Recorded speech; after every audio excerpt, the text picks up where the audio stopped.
ready to go. Welcome. Thanks. Welcome on the show, Boris. Thank you so much. Yeah, a pleasure. First of all, I see what you're doing, and it's I decide to invite you anyway. But the things what you're doing is connect with my business partner, and he's also into movie production.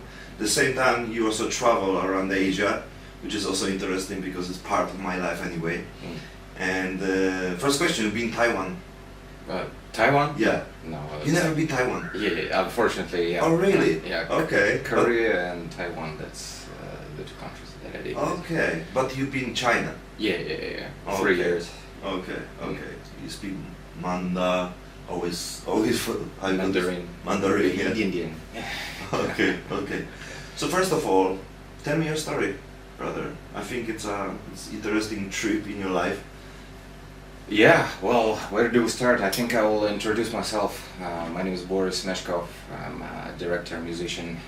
Besides of that, I'm doing most things, film related, video related, camera work related, and music related stuff for like 20 years, since the age of 7. Yeah, when I was 7 years old, my mom sent me for an audition for a local TV show for kids. And I won, so they got me on the TV show. I was like, for 2 years, I was just a host for kids entertainment hour on local TV in my hometown in Russia called Ulyanovsk.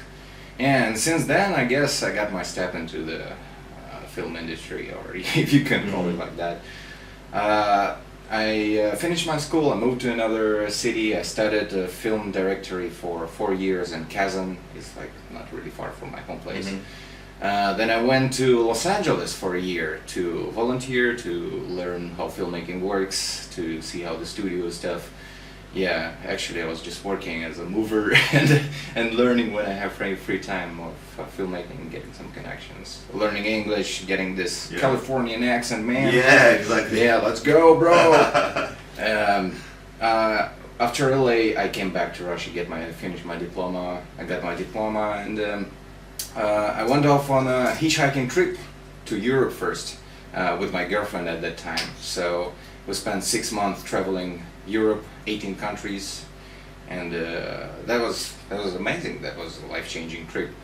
Every country we visited, we had like some really good stories, good memories, and after that we came back to Russia again. So 6 months in Europe were kind of fun, but it didn't lead to anywhere. After some time in Russia, we decided to go to Asia. We decided to explore China. We heard some really good stories that this part of the world was beautiful. I'd never seen it before. So yeah, in 2016 we just took off on another hitchhiking trip towards the east. So from Russia we were going to the east, towards like the eastern Russia. Then we go through Mongolia, inner Mongolia in China, Beijing. The trip was amazing. And when we reached Xi'an, that's where we got the offer to become English teachers in China. And that offer was really juicy, because it was like $2,000 or $3,000 a month for like 18 hours of teaching kids, and you don't have to be a teacher, you just gotta have like a white face and know some English. Well, I got both of that. I got a white face and English skills. So hell yeah, we settled down in Shenzhen in 2016. So before that we spent a couple months in Hong Kong busking. I was playing guitar on the street, saving some money to like move to Shenzhen, settle down, get an apartment, get it like a job, teaching job. And yeah, that's where the savage and maybe I would call it savage, because living in a tent for like more than a year, it was pretty wild. So that wild part of the journey was done, and I settled down in Shenzhen. It was more civilized. I got a salary, I got like friends, I got good connections with people worldwide, Americans, Europeans, Chinese. Yeah, and it was a beautiful time for 3 years. Actually, I was teaching for 2 years, Then I quit. When I saved enough money, I bought myself a camera and hello, it's time to start making movies, right? Yeah. After all this time, I got the inspiration, I got all my thoughts together. I was in a good state of mind. So in Shenzhen, yeah, I started doing some short videos, commercials by myself, with a team, with a crew, behind the scenes, anything I could, any project I could get. And it was fun. I learned a lot. I learned how to freelance by myself. I learned how to get the clients, how to talk to the clients, how to treat the projects. On the side of that, I started playing in a band. So two of my favorite things in life, filming and music, start blooming in Shenzhen, basically. At that time, 2016, 2017, I started making videos, I started drumming, I started my own band, I bought a guitar in Japan, Fender Mustang, really sexy sounding guitar. And in 2019, the last year of my being in China, I had a little tour, we recorded a little album and things were going well.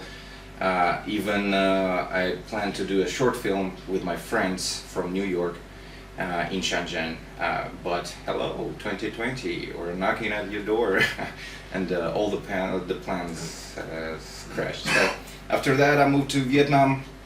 2 years in Vietnam, it was a really good boost for me, film-wise, not much music-wise, but film-wise, yeah.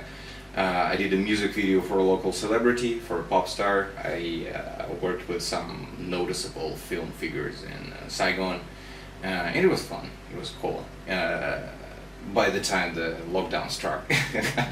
So when the lockdown came, it was like just 4 months of sitting at home. But even then, I managed to do a music video, animated music video. We were working distantly with animators, and did a music video for a cool, catchy song that is like got 3 million views or something. Nice. Yeah, it's really popular in Vietnam. After COVID 2022, I decided that I need more like career opportunities and stuff like that. So hey, Bangkok. A few of my friends from Shenzhen, they also moved from Shenzhen to Bangkok straight. Some of the companies that I already had in touch from Shenzhen times were in Bangkok as well, so it was no question for me to go to Bangkok.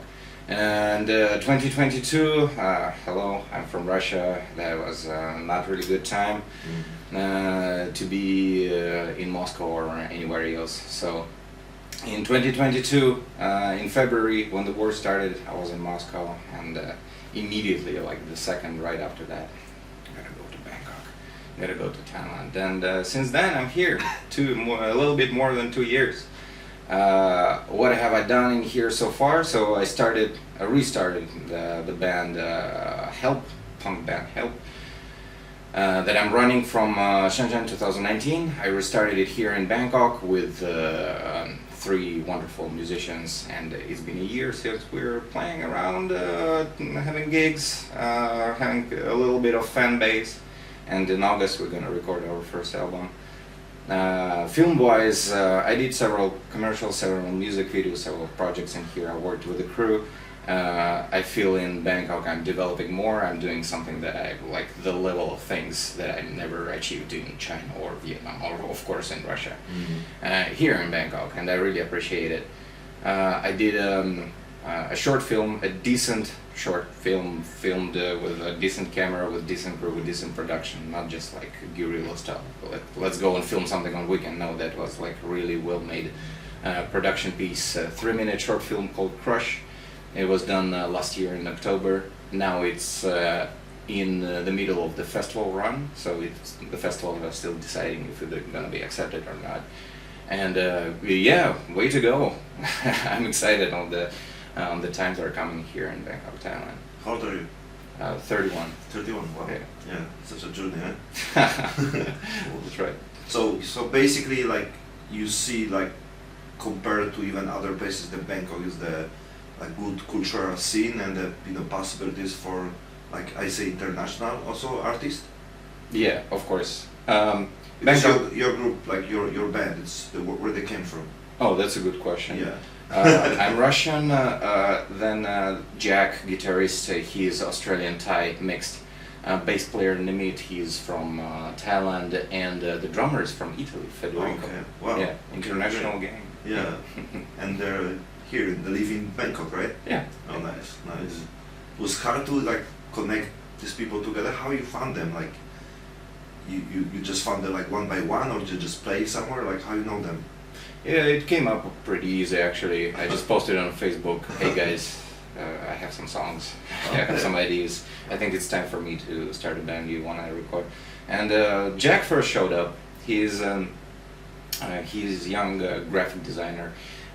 Seems like we had a really good, we were on the same page with the music taste. Like, hey man, do you like DLCs? Yeah bro, this album rocks. Yeah, and do you want to like Radiohead? Holy shit, yeah man, this album, I love it. So we got together, had a jam, just two of us, and then like, hey, what's next? We need a bass, we needed some drums. Yeah. Then Federico showed up, same from Facebook, like, hey guys, yeah, I like the sound. I had some demos attached to the post so they can see like what kind of stuff we're playing. And the guy was like, yeah, totally, let's make it happen. So the next practice we had already three of us, but still we need a bass. And then Jack's friend just joined us. Nimit is more a guitar player, more metal, but we're like punk. But he was catching up pretty quick, so he just got the bass and he just started slapping and banging and yeah. And from the first practice it came up pretty well together. I don't think it's because of the music taste or anything like that. It's just the chemistry. It's just the energy. We start playing and we hear each other. We respect each other musically, and it just started working. We got first gig, we got second gig, third gig, and people started inviting us more and more. Speaker box, jam. There are some venues that we play like several times, and bigger venues like Decommune or Noise House like Pearl. Yeah, we're expanding our audience and the venues that we're playing at. I'm asking also about this one because you mentioned before, like you learned the skills about connecting with people, right? That is what you said in China and everything, right? It can be your skill, or practice and everything, right? And because for many people, like saying like, you just connect with the people and you basically post things on the group, you put the link, right, so people connect and everything, right? Sounds easy, but most of the people like struggle even, come to new place, new country, and they cannot find even friends, right? For sure your foundation can be the passion, right? So the people are on the same page based on the music. At the same time, it's the chemistry and also something more than only music, right? So it's so cool because many people I always say like it's very important to find even one person who support your passion, right? Yeah, exactly. And if you have a one person, sometimes it's the relationship what you have, sometimes it can be family, but most important is to have friends who are the same, like you said, they're on the same page, and then you can whatever happens, it's go on the flow. It sounds easy, right? When you're in this situation already, right? It sounds easy also for me, but I know many people struggle about this one. Even when I post about, my podcast on the, Bangkok expat group, right? And I have so many response, right? And I was like, wow, like just put the information what you're doing, who you are, and just spread message, right? Like there's no way like everyone like you, there's no way like everyone like your music, right? Like even mine, it's not my type, right? But you need to share the idea what you do, right? And I think you do pretty well, but I think it's because of your experience before. Like you came to US, your accent is definitely not Russian. Like more people telling me I'm, Russian, but I learned my English in the Philippines, which is more America. I mean, I have some friend who's like American. Like, oh, you are from Russia. It's like, no, like I'm not from Russia.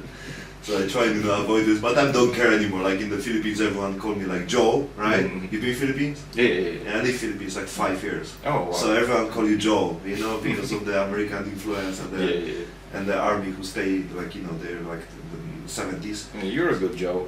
Yeah, you're Joe. Yeah, like everyone Joe. So in the beginning I was angry, like I'm not a Joe, like. And then later it's like, okay, how do you know my name? Really Joe? It's like, yeah, man. That's like everyone was so happy. It's like, oh, this shift the concept like on the positivity, man.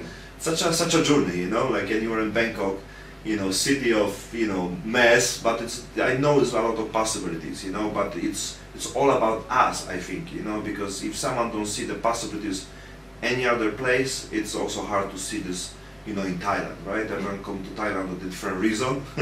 90% people not the same like us. Yeah, Right? we know. Yeah. So, but it's, the same here, like, I mean, the sriracha, like, whoa, like, what is sriracha? Like, many people know because of the sauce, right? So it's like, people like, oh, yeah, really? And it's like the influence of the Japanese people here because of the companies and the manufacturers, some big companies are from Japan, and there's many Japanese people. Did you hear about this? I've noticed on the way, I was on the bus and I see like the Japanese places, a lot of Japanese writing, so I thought, do Japanese have some business around in this area? Yeah. You've been Japan? Yeah. How you like Japan? Oh, it's top one, I think it's, Right. I visited 40 countries, but like Japan is... You have something, right? The atmosphere, It's on the art, It's different taste, planet. It's different planet, right? It's completely, it's like you're so far from reality when you're in Japan, and you like to be there. It's like wonderful, everything's so high quality. The food, the streets are clean, the people, it's just all surrounding you with this shocking neatness and goodness. So no other country can deliver that. Yeah, even the style on the like clothes and everything, sometimes they go like anime, like what the hell, like everyone like go like prepare for something, they're like acting some movie. Every place when you go and they put camera, it's just like this is like movie, this is like movie, like someone record this, it's like no way it's happened, like I have the feelings, we know on the Fuji, right, Fuji mountain, Yeah. so it's like, wake up morning and they just walk to the lake and then just come, turn back and like, you see the, it's like, what? Yeah. It looks like unreal. It That looks feeling. unreal. Like it's totally like CGI. Like no way. It's real. It's right. there. It's crazy. It's like no way. And you could go everywhere. It's like follow you. Like damn. It's really crazy. And I think it's like people need more. Especially with this taste of the art, music, movies, and everything. It's a big part when people just go too fast, too crazy, connect with the social media and everything, and they forgot about and not forgot. I mean, they know, but it's the influence of the social media. It's so big when people forget, tasting, the time and the real reality. thing. Yeah, and I catch myself all the time. Like. So how you deal with this one, like about the social media and connect with the movie, like you work on some movie right now? Yeah. I have a project called 3000, which is in development since 2020, and it's like just an anthology of series. So I always have something on the table. If I have a new idea, I just write it down. If it's too complicated, I'll put it aside and write something new. Or I have like a couple of actors that are really good, have good chemistry, look good in the frame. Hey, I will write down a story for them within the concept of world of 3000. So currently, I have a couple projects. Next short film I'm planning to do in this autumn is going to be an action short with amazing actors Alessio Pescatori and Ron Smurenberg. They're pretty known in action industry, and they're here in Thailand. We already have some connection with them, again through Facebook. And so I think this is the next movie I'm planning to do. So what is the 3000? It's 300 plus 2700 guys? 310 times. It's better than 300, it's 3000, right? It must be better. What's better than 300? 3000. I love it 3000, right? Yeah, well, it's also a part of it. So, right? 3000, this name comes from an overused number. Like in the 80s, 90s until now, if you want randomly say about the future, you just add 3000 to it. Oh. Like, hey, in the future we'll have car 3000 or robot 3000, so 9000 or anything like that. So 3000 is associated with me as like retro view on the future, how it's gonna look like. Because the 2000 was too early, right? Yeah. So if the 3000 was maybe there was the 3000 BC. I think it was the movie also 3000 BC. Maybe there are a few movies with 3,000 in the Yeah. title, but most of them like B movies, like Yeah. trash, low budget stuff, Yeah. which I like, which I learn a lot from. Yeah, that's the point. I think it's more touchable. Like people touch more feelings there, and it's much more deeper. Like it also realize like tell me if it's true. But I see big propaganda about especially Hollywood movies, right?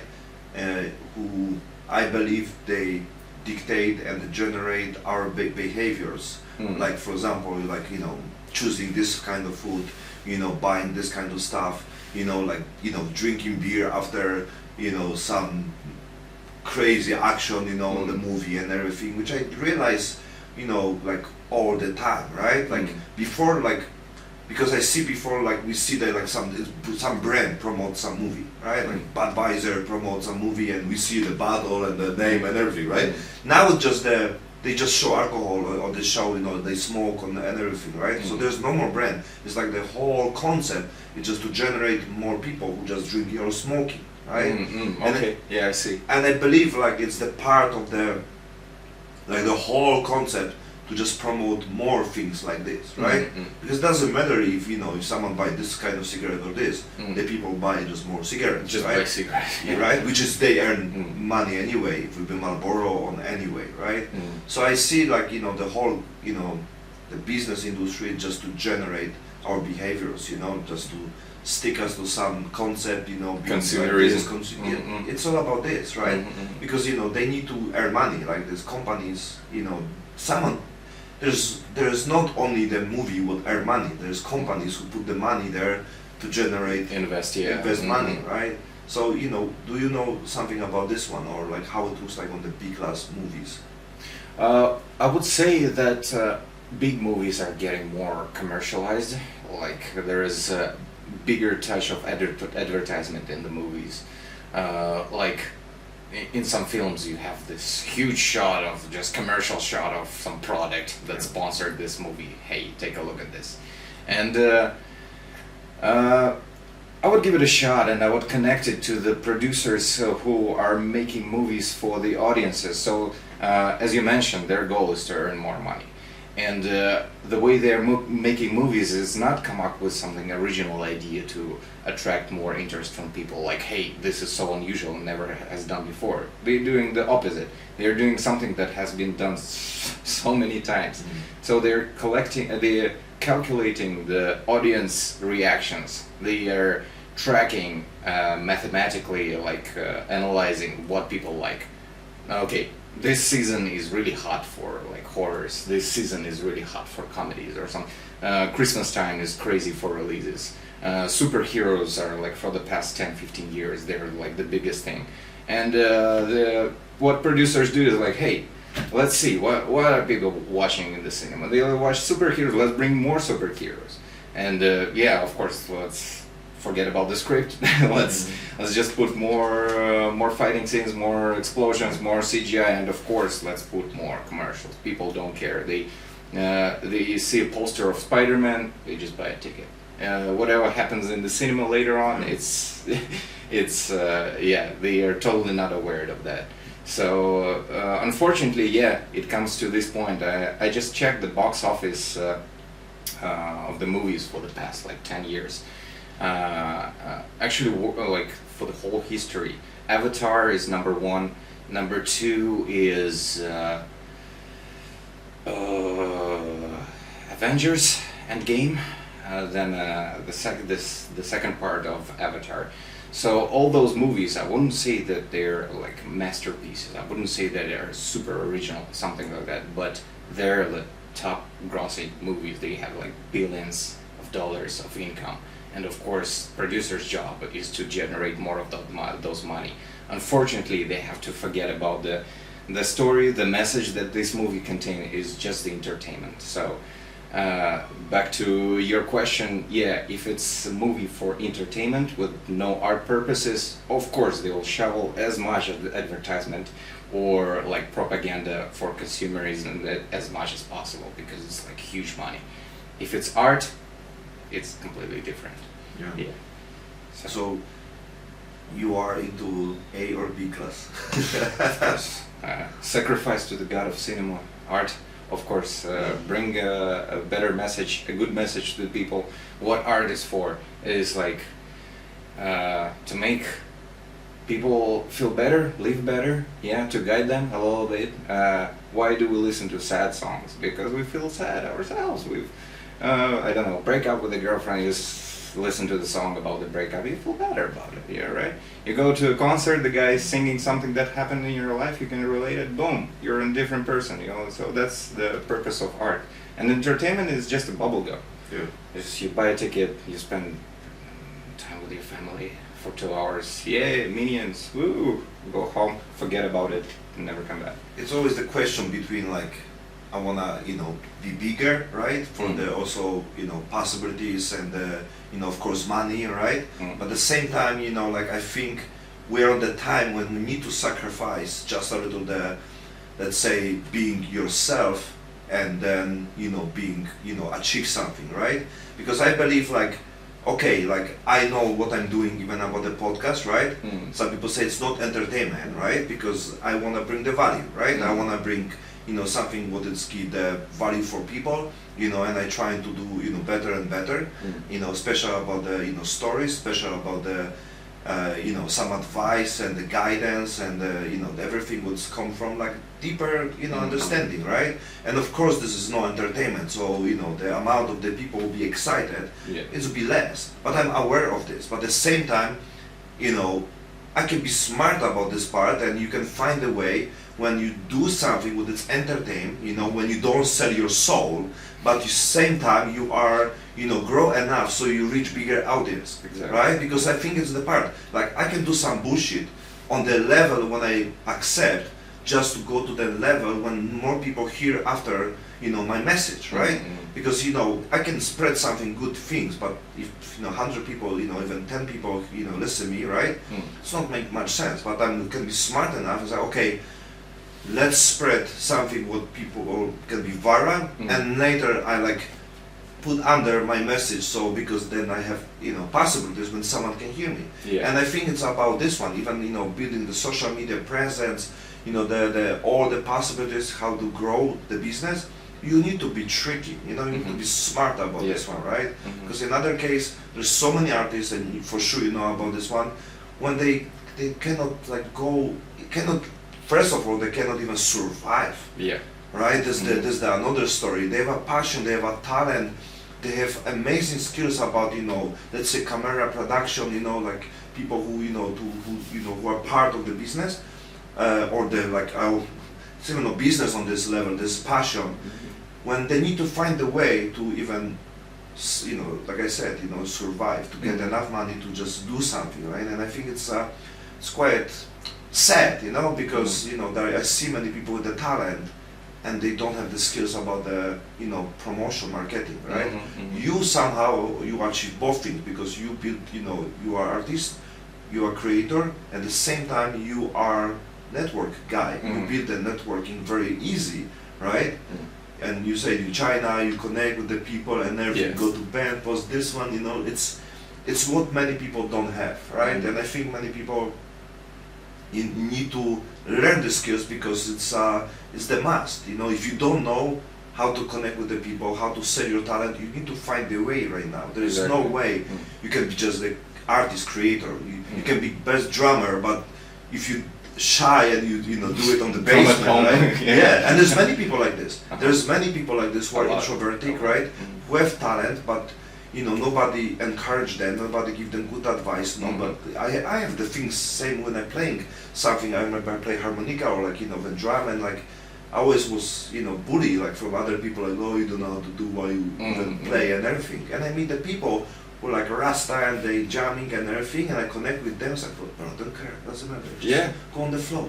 And like, wow. And I was like really good. And I was really good on this. I mean, even not about on myself, I was really good, and because I just get out of the stigma, what's mean art, what mean creation, and I think, we should hear more voices like this. So give me your opinion about this part, like being a, creator at the same time being the guy who make the business, because you have both. Somehow you have both. Yeah. So how you make it? Like how you learn the skills, and what you think it's a good start. Maybe some advice for other people. I think that's a important topic to discuss. And there's like a way from A to B that you have to go learn some lessons on the way until you actually make it. So I remember I started drumming in school when I was 15 with my friends in just a small room after classes.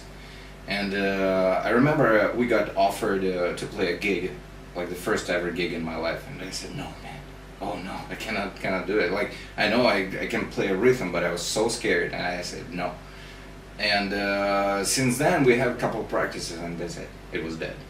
And now I'm thinking, damn, man, if I had that gig, if I played at that school stage, even for 5 people or 10 people, where could it go from there?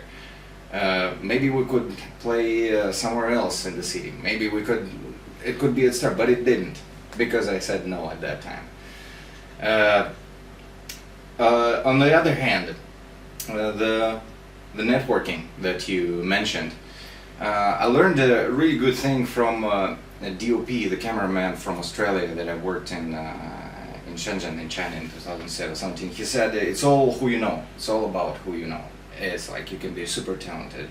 You can have like crazy, super genius ideas written down on papers, but it doesn't matter. It really doesn't matter until you have some connection, someone to trust.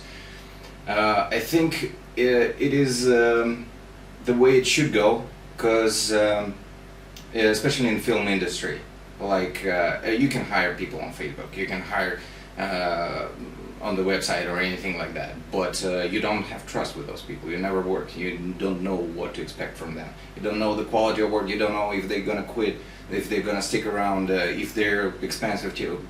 You just have to have a little bit experience to get in touch with the person. So that's why a lot of short movies are done for free. And I did a lot of film work for free as well, just to get connections. So talking about money thing, like being a fully free artist and to do your thing and being a businessman, man, I learned a hard lesson with that. So in Shenzhen I worked as a teacher for 2 years, and that was comfortable. That was well paid and comfortable, but there was no development and no art. I was just dancing in front of kids and speaking English. Yeah, so I chose to quit because it wasn't going anywhere. I wanted to make movies, I want to make videos, I have those melodies in my head that I want to record. So when I had a little bit of pillow and financial savings, I got myself a camera, a guitar and stuff like that. And I just started doing it, just right away. Finding people is not hard at all.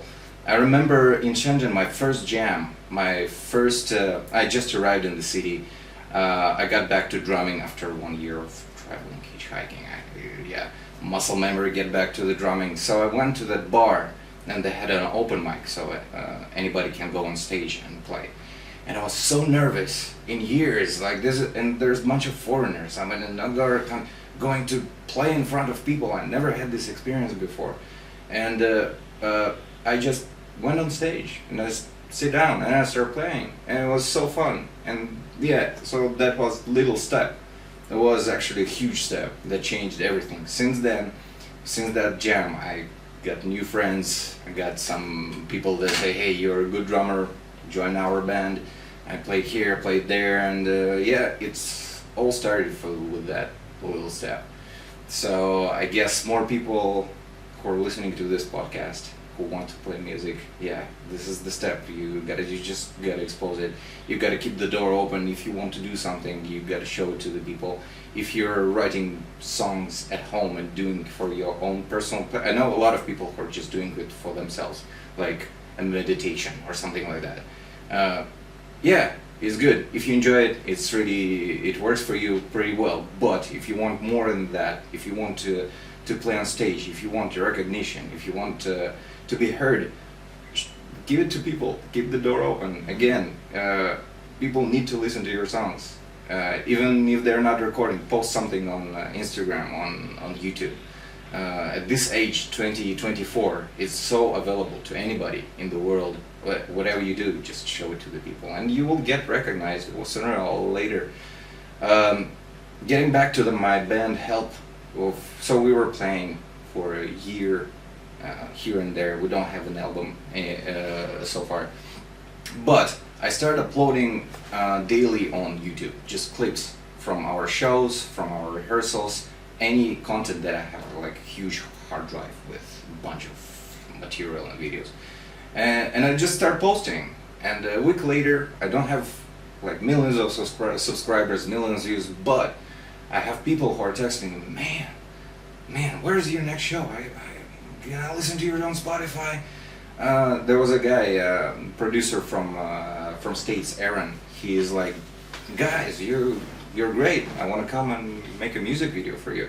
And people start texting stuff. So it's not about immediately earning money, immediately hitting like a big label or playing at Madison Square Garden. It's step by step, and you just gotta do it. Start from the small, something you're comfortable with, and just consistency is the key. Yeah. Keep on doing and doing and doing, and one day it will come. Yeah, and I think it's many people, like especially now when they see everyone on the last stage when they're already famous, so they don't see the old journey, they don't see all the struggle and everything, they don't see the passion. And I think that's also the podcast is a great way, because people can hear the full stories. Oh, it was not like I thought, like you just put on the YouTube and everything, right? So and sometimes also because of the one person, it change everything, change our perspective, like okay, it makes sense to still keep going, right? The same person who approach you, comment, DM and everything, right? Exactly. Sometimes the one person, change everything. It's like, oh, it makes sense, and I think, just putting yourself constant and these people make you momentum, right? It is the same like, I'm big fan for the people who create, because it's a other version of the consumer. Right? It's definitely the other version. It's the same thing somehow, because you're still sitting, watching, and even if you post something, you're still watching your likes and everything. So why, instead of just posting pictures, you basically create some kind of podcast, some kind of, whatever, right? And you just release this, right? The same things, because it's very connected to dopamine, right? And how we feel, and basically how we struggle, because many times we just scrolling, watching others, and we think like we can do as well, but it's so many like belief system, and also you don't know the real story, and then people afraid of the fail and everything, and they don't know like it's the process, and then you need to create the situation, you need to create the opportunity, you need to set up everything, and it's the most beautiful things, because it's create your life later, and then you realize all the dots, the puzzles are important, Exactly. And especially on the when you are artists, like I know many artists and they don't have the skills about marketing. It's like you don't need to know. I have a amazing group in Chiang Mai. They are also like the people who are very activist, connect with the supportive of the people in Myanmar, because there's a civil war, there's crazy things. It's basically war not smaller than what's happening in Ukraine, but because of the no money, no business, and no any outcome from this, so nobody put the light on this, which is crazy, right? And they're activists, and they try to use the voice and the music to spread the message, and also support them, financially when they make some concert. And at the same time, I try to support them before about sponsorship of the concert. At the same time, I see like these kids have talent, but the marketing and the promotion is also important, because you have something on your hand, but at the same time you need to learn the other side, which is marketing, promotion and everything. It's not necessary you need to be the one, but you can find someone posting on the Facebook, whatever, right? Yeah. And then you can find someone who can help you, right? You don't need to be investor of if you're a producer, you don't need to have the money. You can find someone who have the passion and can invest. And I think it's the networking and the having someone and just, you know, if you have someone in your hand, there's no way you can do it alone. And I heard last time some story about you know, Elon Musk when he had, you know, the PayPal business, right? And basically all his people was like 12 people work with him that time, and everyone after when they sell the, you know, the PayPal and everything, everyone was the big part of the other companies, like, you know, creators of the YouTube, creators of LinkedIn and everything. And basically, you know, when we see right now, it's the Elon Musk, but nobody know he have like all the group, financial, you know, very, you know, creative, amazing minds who create other big companies who, you know, conquer the world right now, and we just see right now Elon Musk. So you need to, I think, see, like, you cannot be the musician with you alone, right? It's the band, right? And even if you are like, you know, Beyonce, you don't see the whole fucking team behind her, right? I see, like, when I like the documentary, you know, movies about, you know, some artists, because, for example, I respect Beyonce not about the mainstream. I respect her because she's hard working woman, you know, and have like amazing work ethic, you know, and I see what they do behind the scene and everything. It's in how they treat each other. And it's like, you know, I don't care about the, you know, outcome, the music, the drama and everything. I see like how hard it is, what we don't see, right? Yeah, behind the scenes. Behind the scene, you know, many hours, you know, a single person who's a part of the show, this is like a lot of work. The same on the movie industry, right? Being actor, we see the, you know, all flames, you know, on like, you know, fireworks, you know, wow, amazing, but we don't see, you know, the really the build up. It's like in the restaurant, you just want to be served the dish, right? You don't go to the kitchen and like, hey guys, how did this beef grow up or anything like that. It's a long process to make this dish, but for the audience or for you as a consumer, listener, or art lover, entertainment lover, is just get this dish and eat it and enjoy it.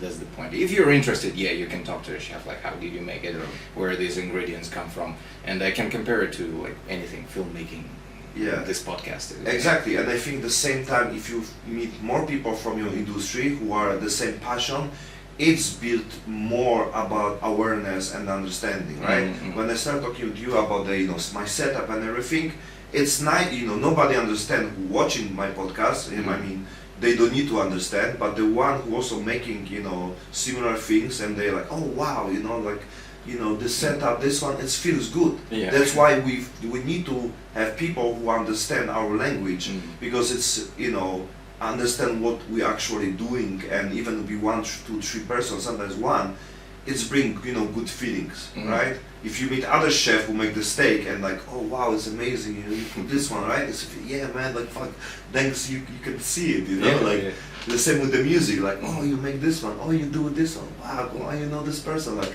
that's the community, right? Exactly. That's the community, what it's built up around this one. It's not bring you any money, but it's bring you a lot of, in like a self-confidence and like a understanding and appreciation from other things, and understanding like the person know what I, you know, pass, right? What kind of journey I had, right? Like, understands the struggle. That's what I see. Like, oh yeah, it's nice setup. Like, oh man, like it's not, you know, I know, you know, I'm glad you say this, because it's a lot of work, you know, like it looks easy, right? Everything it looks so easy, right? So simple, right? But it takes so many months, and the trying, testing, right? Like, you know, even setup, you buy all this wrong, you know, set, you know, like it's so many details, you know, like a microphone, you know, gaining, this one works with the booster, like so many stuff. Exactly. And it's like even singular cable, like, oh, it cannot work with this, like, oh my god, you know. Then the software, the hardware. Oh yeah, man. I'm supposed to be different. I'm supposed to be do it also live stream. But then also when I start doing, I realize I cannot focus on my guests if I have people who are like commenting, right? So it's like, you know, I cannot. Breaks the flow. Totally, right? Even if I do it click, right? It's already like take out your attention, right? It's like, right? It's like, what you doing? Like, you know, like, and people, like, it's not make sense, right? When I will be watching, like, oh, you're talking, and I said, oh, what you say? Like, okay, all good, you know, like, Vibe killer. yeah, vibe killer, right? So I said, no, I mean, I cannot talk to myself, right? For example, for video, for cameras, no way. Like, there'll be nobody, and I talk even 10 seconds. There's no way. I can talk for hours, but 10 seconds to my talking to camera, no way. You know, no way. And it's the way. Like there's so many people, especially on the, you know, your business, who have the skills on the some level, and your job. And I think it's what you mentioned before, like when you can find connect with this person talent and the way what he doing with the, you know, things connect with the movie and everything, right? This is like I have a last time guest. His name is Jolt, and he say it's about being a generalist. Do you know this concept? Could you explain? Generalist, it's the person. It's like the Steve Jobs concept. Like, I don't know how to play instrument, but I know how to play orchestra. Okay, right? okay. So he's the one who connect, the skills, the character, and everything. Because you can have the introvertic, and who play amazing drum, and they have a talent, but he's not into to go the people. But you know how to communicate because you are also creator, but you have the skills. So you are only the one who can take this talent and put it, you know, outside, you know, the basement, right? And only together. Yeah, and then you can connect. So, bro, don't care, like you just don't look the camera, you know, just enjoy yourself and everything. And you can communicate with this person like nobody else, right? And that's, you can bring the talent on the top. Yeah. And this is the skills, what, you know, there's two versions of this, because people say like, if you know everything, you are not good on anything, right? It's just not true, right? Because you can be good on the, you know, being you know, the how you call this, when you have orchestra and you are like a symphony. Yeah, when you do it like how you call this?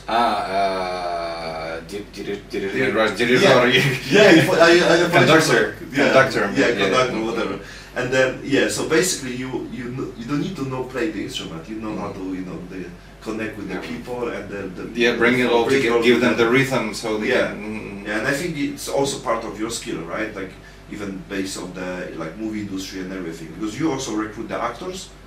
You do it everything, right? Yeah. You produce and you recruit and you create and everything. Yeah, basically everything. every step. At this point of my life, I gotta take care of most of the steps in production. But if there's people, as you said, in your team, people that are super talented in what they're doing, I just let them cook. If there is like a super talented cameraman, I just tell him, hey man, I need to show passion in this scene, I need to show like a little movement in this scene, and the rest is up to you. I know you're talented, I chose you for this job, so I trust you to do this. So I can focus on actually like directing. The producer can also, but like a director, it's not in an exact position. You cannot be, I don't think you can exactly like learn a straight way how to be a director. To be a director is to know a little bit of everything. You're like don't have to be a professional at a camera, you don't have to be a professional at acting or writing, you just need to know how the things work. Same as for the symphony guy, he needs to know how works the violin or any instrument. He doesn't need to know how to play it. Exactly. That's the point, right? Yeah. What else can I, in the band, okay, it comes, I'll give an example of the band. So how it works, I wake up in the morning, I have this melody in my head, I take my guitar, I play it, I share it with my guys, they say, hey, that's nice, that's cool, I already have a beat on my mind. I'll write some lyrics, get into the recording room, practice space, give it a couple of shots, the song, 1 hour, the song sounds nice. We go play it live for the people, people love it, and that's the point. Did I do it all by myself? No. Did it happen because of me? Yes. So this how I could compare the role of the director in the film as well. I have an idea for the script. It starts from writing it down, then I start calling my friend, hey, this is an idea for the movie. How do you like it? Yeah man, I love it. Actually, I have a guy who knows a guy who can help with that. And then it starts growing, and after all, I wouldn't say that on the film Okay, the latest short film that I done, it's like more than 50% of my job. I think I did like 30 or 40%. The rest is just the people who actually did it.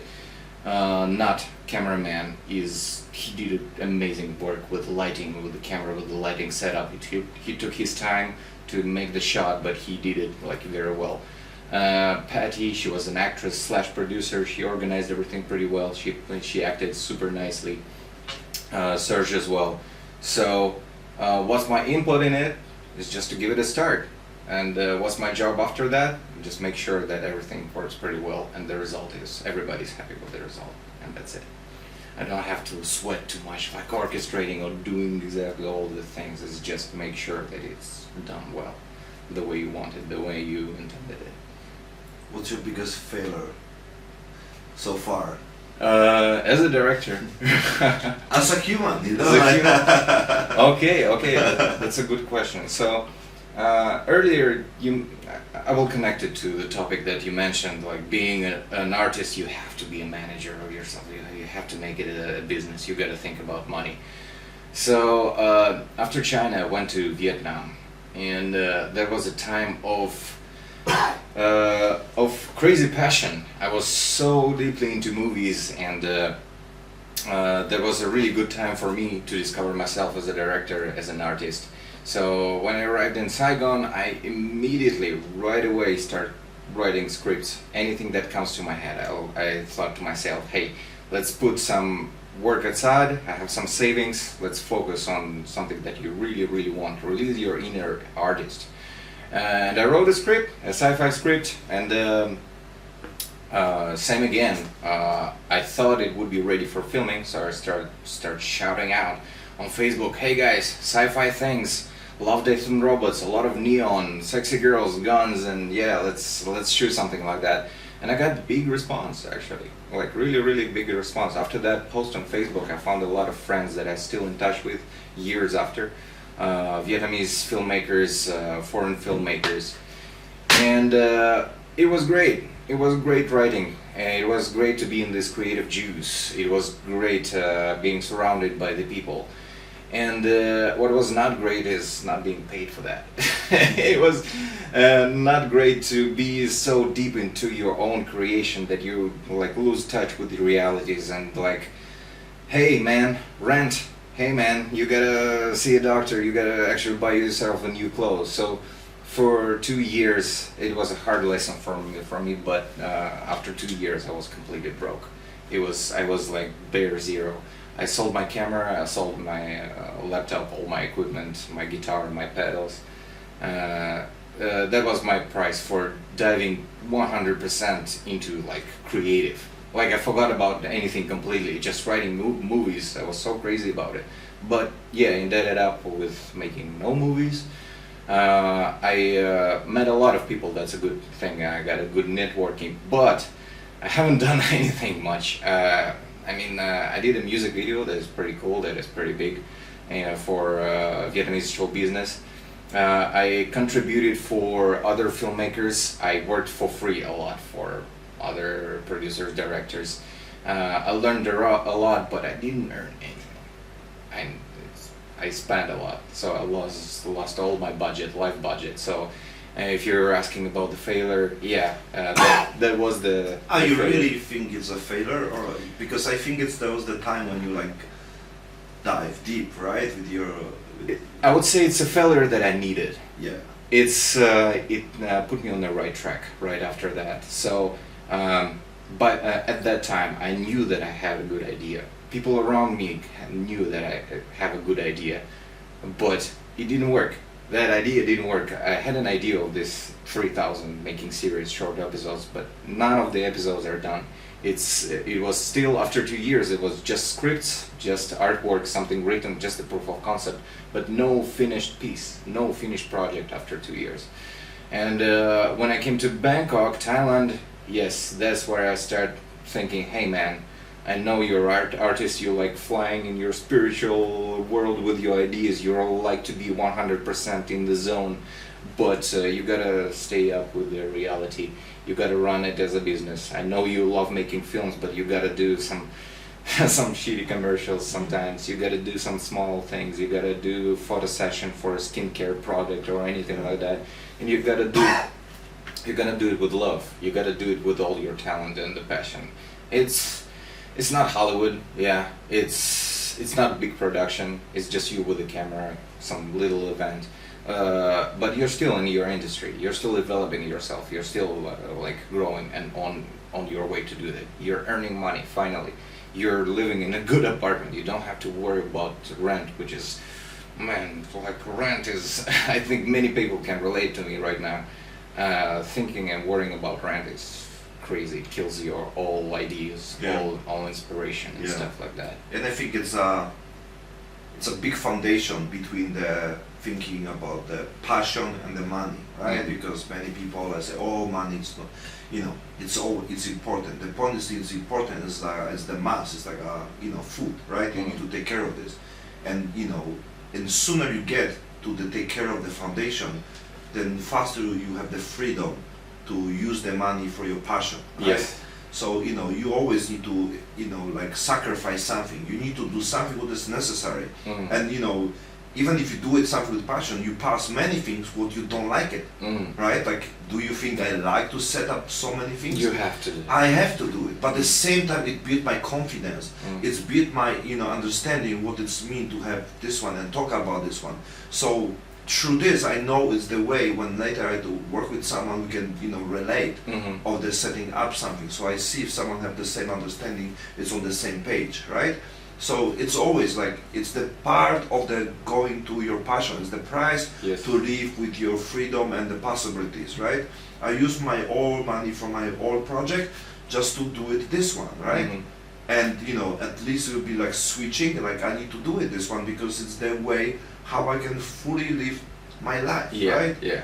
And it's always there will be sacrifice of something. Like it's, people don't get it. Like, and I mean, I don't judge anybody, like everyone have our own understanding, but I think in general, like it's a trap many times when you go all in with our job and they don't have the time with the passion. There's the another version because special, you remember the time when you had good money, when you just dancing for 60 minutes. Exactly. It's many people like can live like this forever, right? Like I know the people like in Vietnam, there are teachers also, right? Like they love their life like this, right? They have a lot of time with the friends, going out, Vietnam beer for like, 5 baht, right? Like in Hanoi, right? Like, well, if they're happy, they're happy. Yeah. No judging. Yeah, absolutely. But at the same time, it's the trap when they have some possibilities, they have some talent, they have some passion, but they lose this on the way because it's the money also pay, like they go to the comfort zone, right? And they say me, I ran the project before and it was great money. But I say no, and I'm aware of this one. I am aware of the, big money what I left.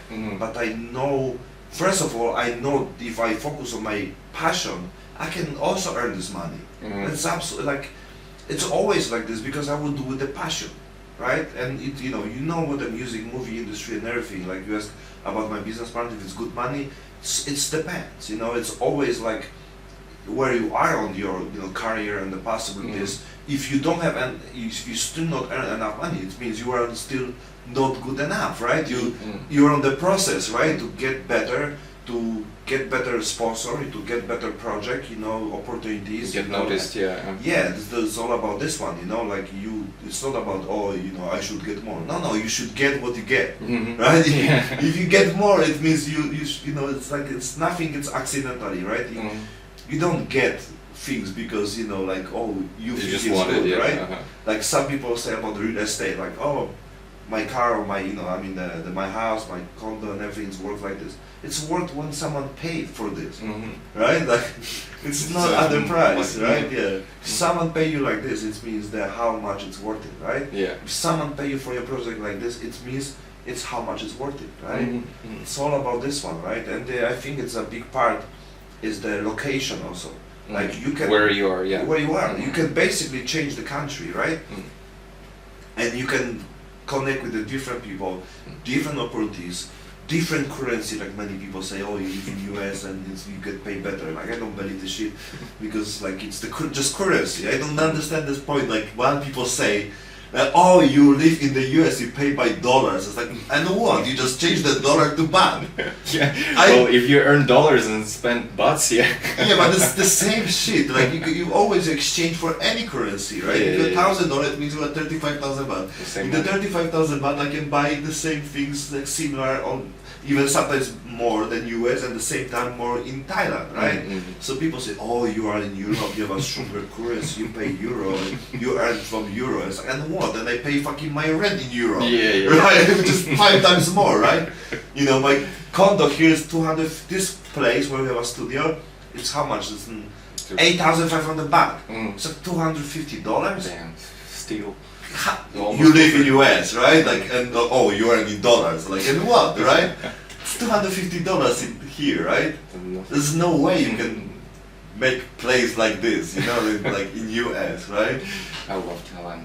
Right? Yeah. This is crazy. That's why it's like some places can give you the much more opportunities. I'll be not staying here because it's Thailand in and people know Thailand, right?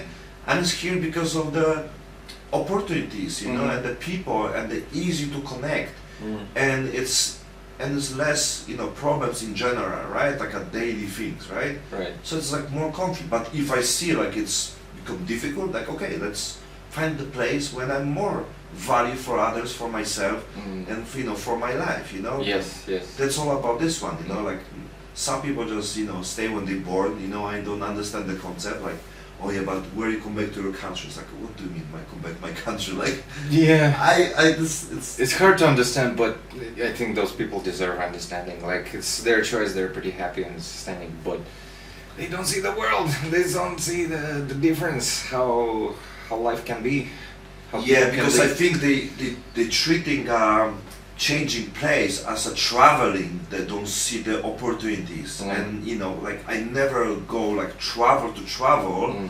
I always look what I can do here, right? Yes. What's the person I can meet? You know, when I leave some place without visiting someone, meeting someone, and open some gate, doesn't matter if it's happened today or maybe for future or maybe never happen, right?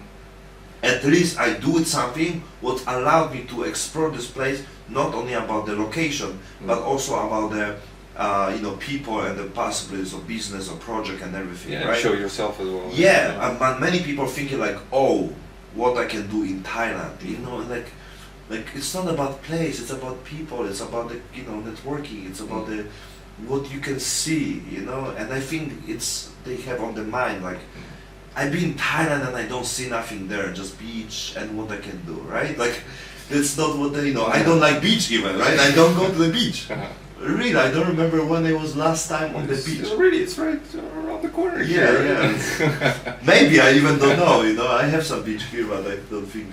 But I see, yeah, like Bangkok is surely a playground, an international playground, a hub for like global offices, companies, just people. Co-working spaces, right? Yeah, and I think like a digital nomad, and I think it's Chiang Mai used to be placed like this, right? The digital nomad. Yeah, Chiang Mai and Bangkok. Like even now, if I'm checking any production company, like okay, this movie it's made by this production company, and boom, they can have an office in Bangkok, or they can have a little office in Chiang Mai. This is crazy. You don't have to like go anywhere.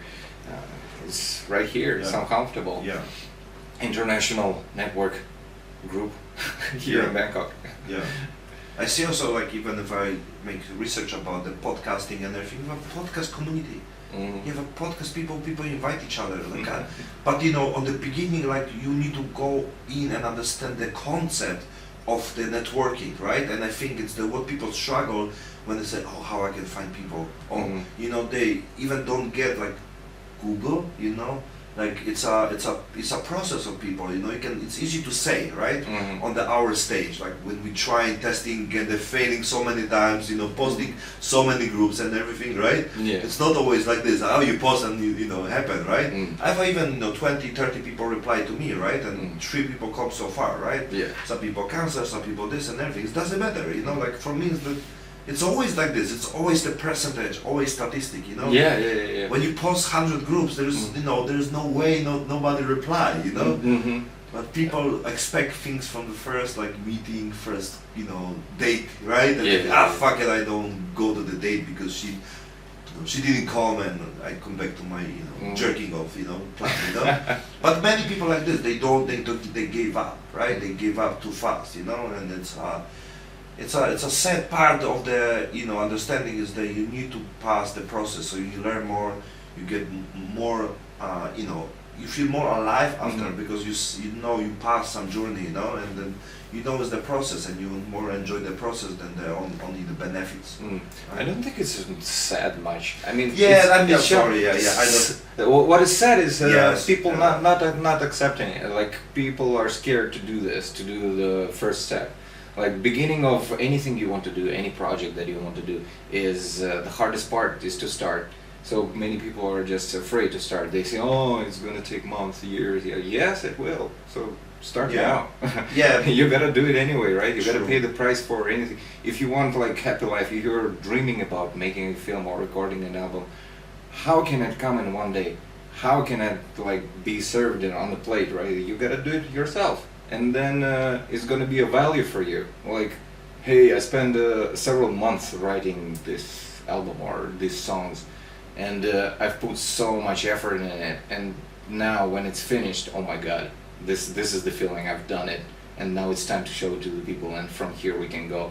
Like, of course, you gotta go through this thing. You gotta set up the studio, right? You got to check every camera. You got to find the locations, and after that, when now you sit down and having your podcast, wow, it works. Yeah. There is a lot of interesting people can come here. We can discuss so many interesting original topics in here, and this is the way.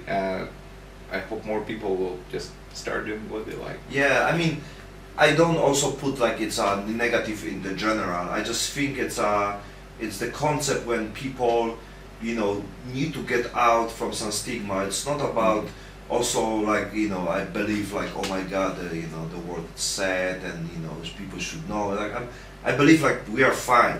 Everyone have our own journey, everyone have our own process, right? We have our good days and bad days. Yeah. And I think it's a great thing when people can hear other people and they listen to the full story. And I think it's the what it's like when I'm really happy when I hear people who have some experience, who are actors, who are creators on many different levels. They come into the like some interview podcasts and they tell more than just what we see from the shorts and clips. Exactly. And it's what it's necessary to people to understand. And then I think it's when people also see the short and the clips and everything, I always give the sample about the Mike Tyson. Need to find out the sample because I repeat this shit all the time. But he lost his daughter when she was 3 years old, I think, on the treadmill, right? And nobody know about this one because it's not so popular, right? Not exposed. Yeah. So and we can judge Mike Tyson about his behavior, like being like fucking killer, right? And the aggression and all these things connected with the money, with the losing, with the financial and the behavior. But we don't see what he passed, like how he behaved, who will be if we have the similar story. Where it comes from, yeah. Yeah, and when you listen him, like how he, like experienced the whole situation. It's like, fuck, now I see his whole picture about his persona, right?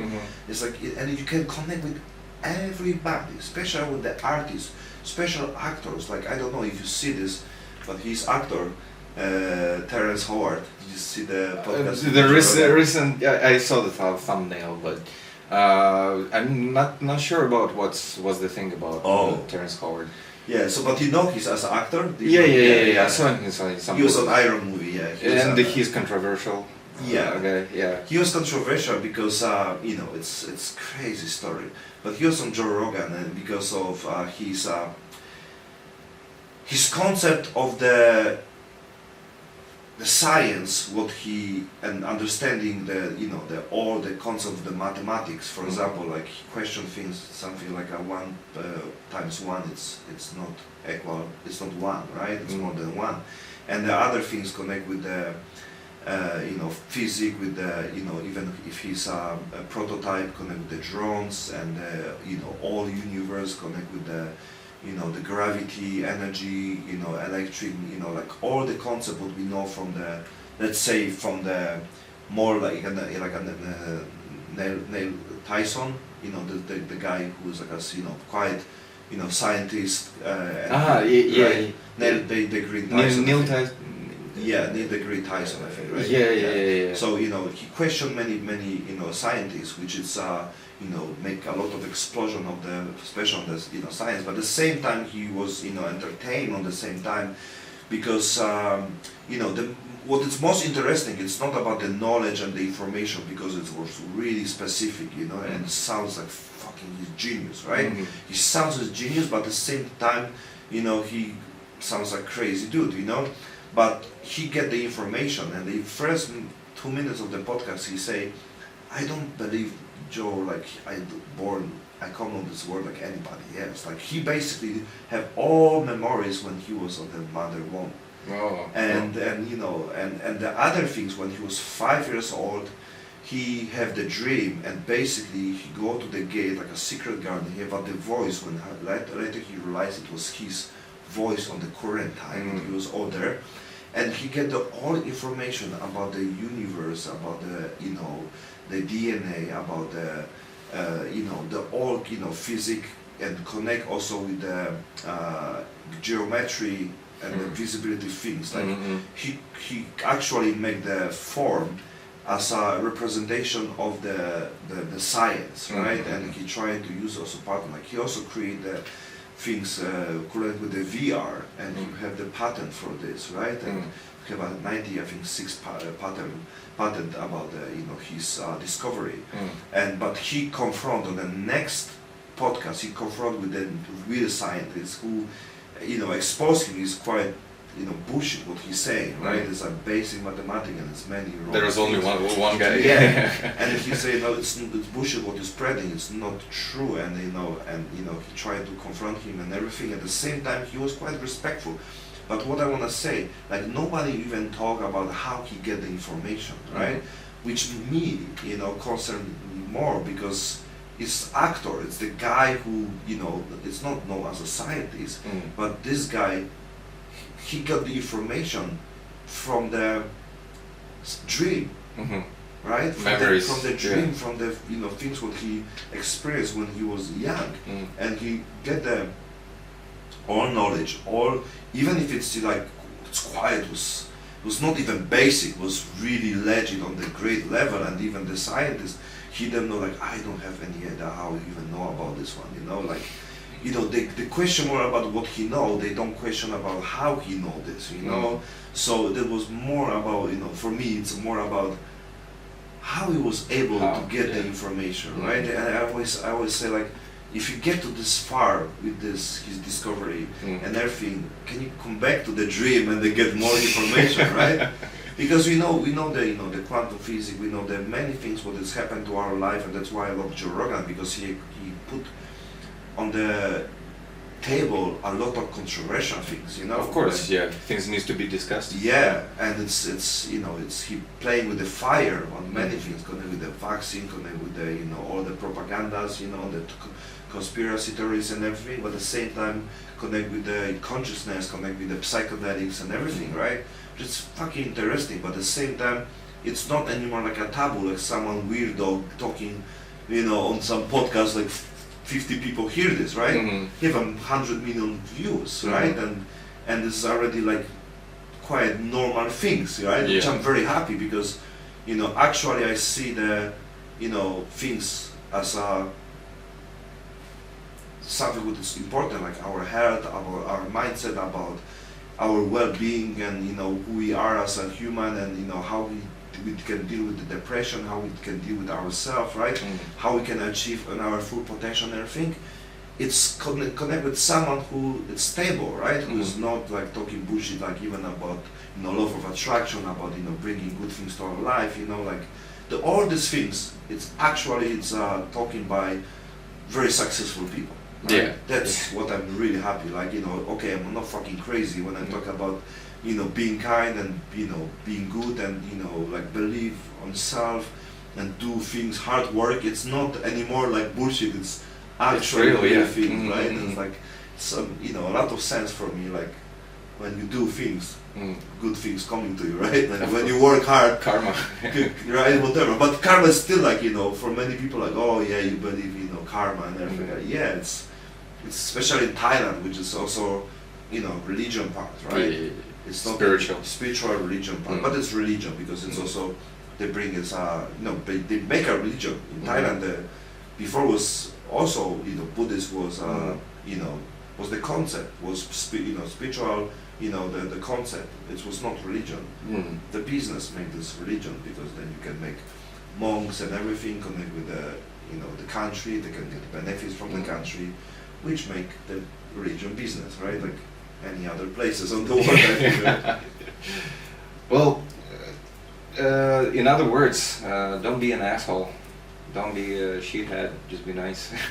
I think even without karma and other spiritual, it's just logically, physically accurate that if you're doing something bad to other people, it will eventually come to you. It's just physics. It can be spiritual, it can be like on any other different level, but my personal statement is, don't be an asshole. yeah, it's a good.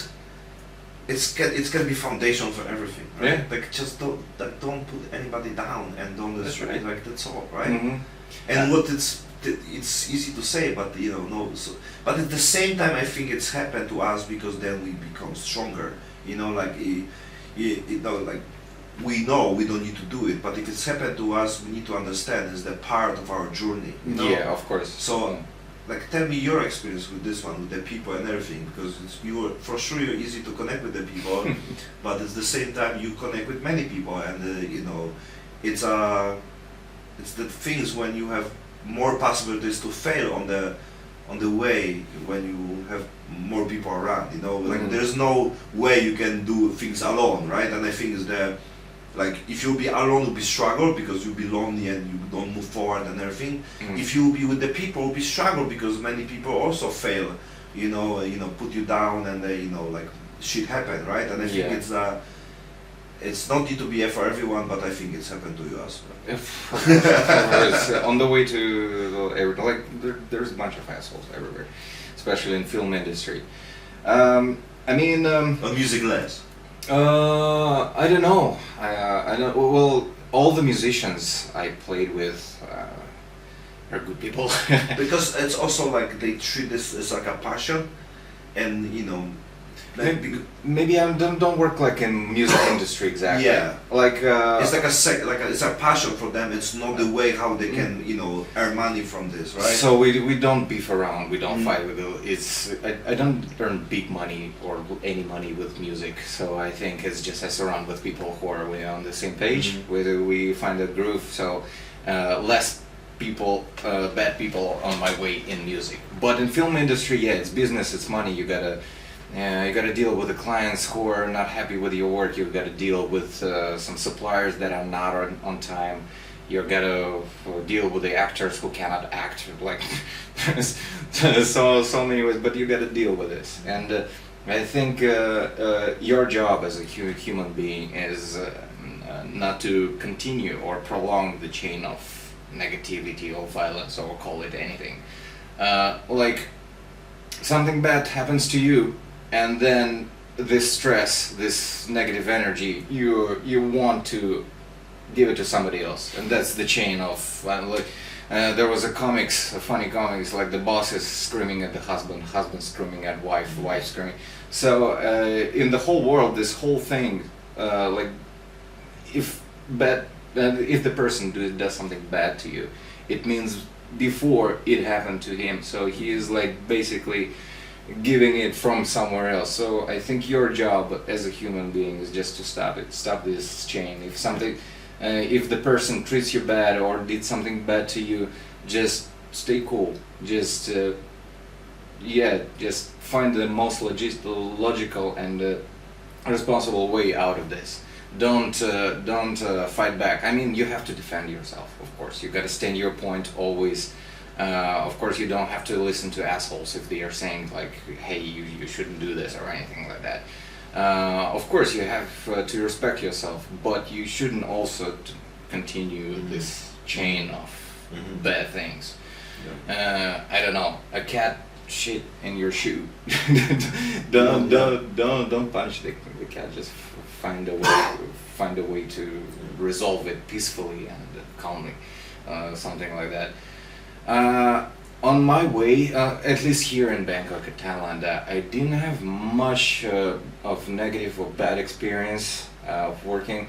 Of course, there's always stress, especially on set. There's a lot of responsibility for everyone involved, cameraman, some guy. Yeah, it can be stressed out, and you have to understand that these people they can work on the edge, especially at 2 a.m. after filming for 12 hours.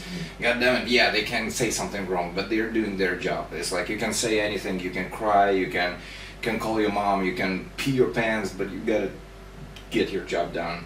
Yeah, and after all, shake your hands, say, man, it was a pleasure. Let's do it again, or whatever it is. Just leave no trails of negativity or violence. Be non-toxic, and the results are going to be astonishing, I think, in anything you do. Yeah, I always before I even forgot about the strategy. Like if something coming to me, like some negativity, some bullshit and everything, like I always say, like trying to find a way, like how to deal with this, and I put like other persona on me, like what the Buddha will do on my situation, like what my father will do, right? What someone who have a more authority, maybe more experience, will do on my situation, right? And then you see the other version, the other perspective of this. Okay, not make sense, right? To react like this, I'm basically like, I like the, concept, the chain, what you said, the break up the chain, because it's true. It's absolutely true. There's no way someone come with the negativity, with the bullshit, if he didn't get anything from similar situation, from someone to this day. Sometimes just maybe happened just 1 hour ago, right? And we don't know why, we don't know how, but it's come to us. So it's up to us how we react on this, because we can still keep going.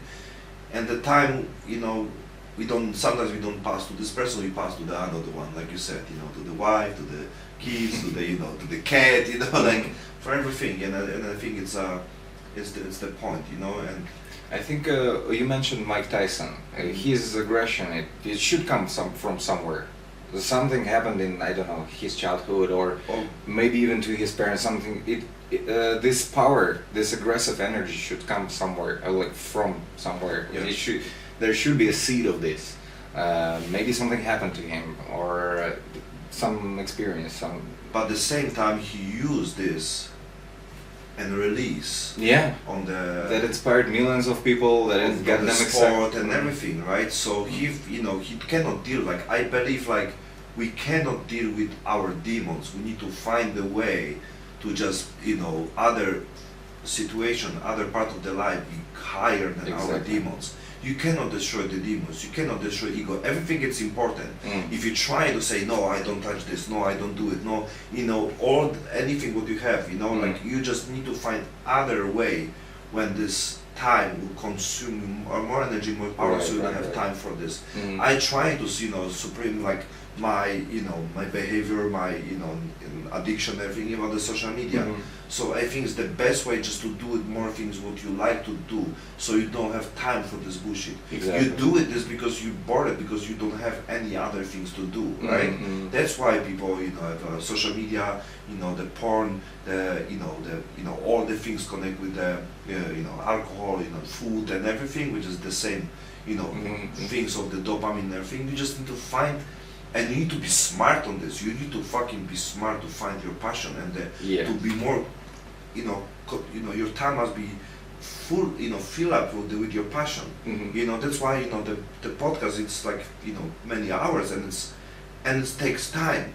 It's perfect, So you need to look on this, and it's hard work for everybody. The same like many people like have a 5 days work and they're going to the weekend, right? Then like, oh yeah, fuck, finally weekends, like I can rest, talk with the people and everything, right? Yeah, like reset and everything. It's like you do it something fucking wrong if you're waiting for the, after do it 5 days, what you don't like waiting for the weekend, right? So you should at least try to find something, the way how you can enjoy the 5 days, right? it's the work like anything else, you know, like you need to find a way when you Figure it out, yeah. figure out, you know, like a fucking, you know, sit, you know, go to the groups, meetings, try and test and everything.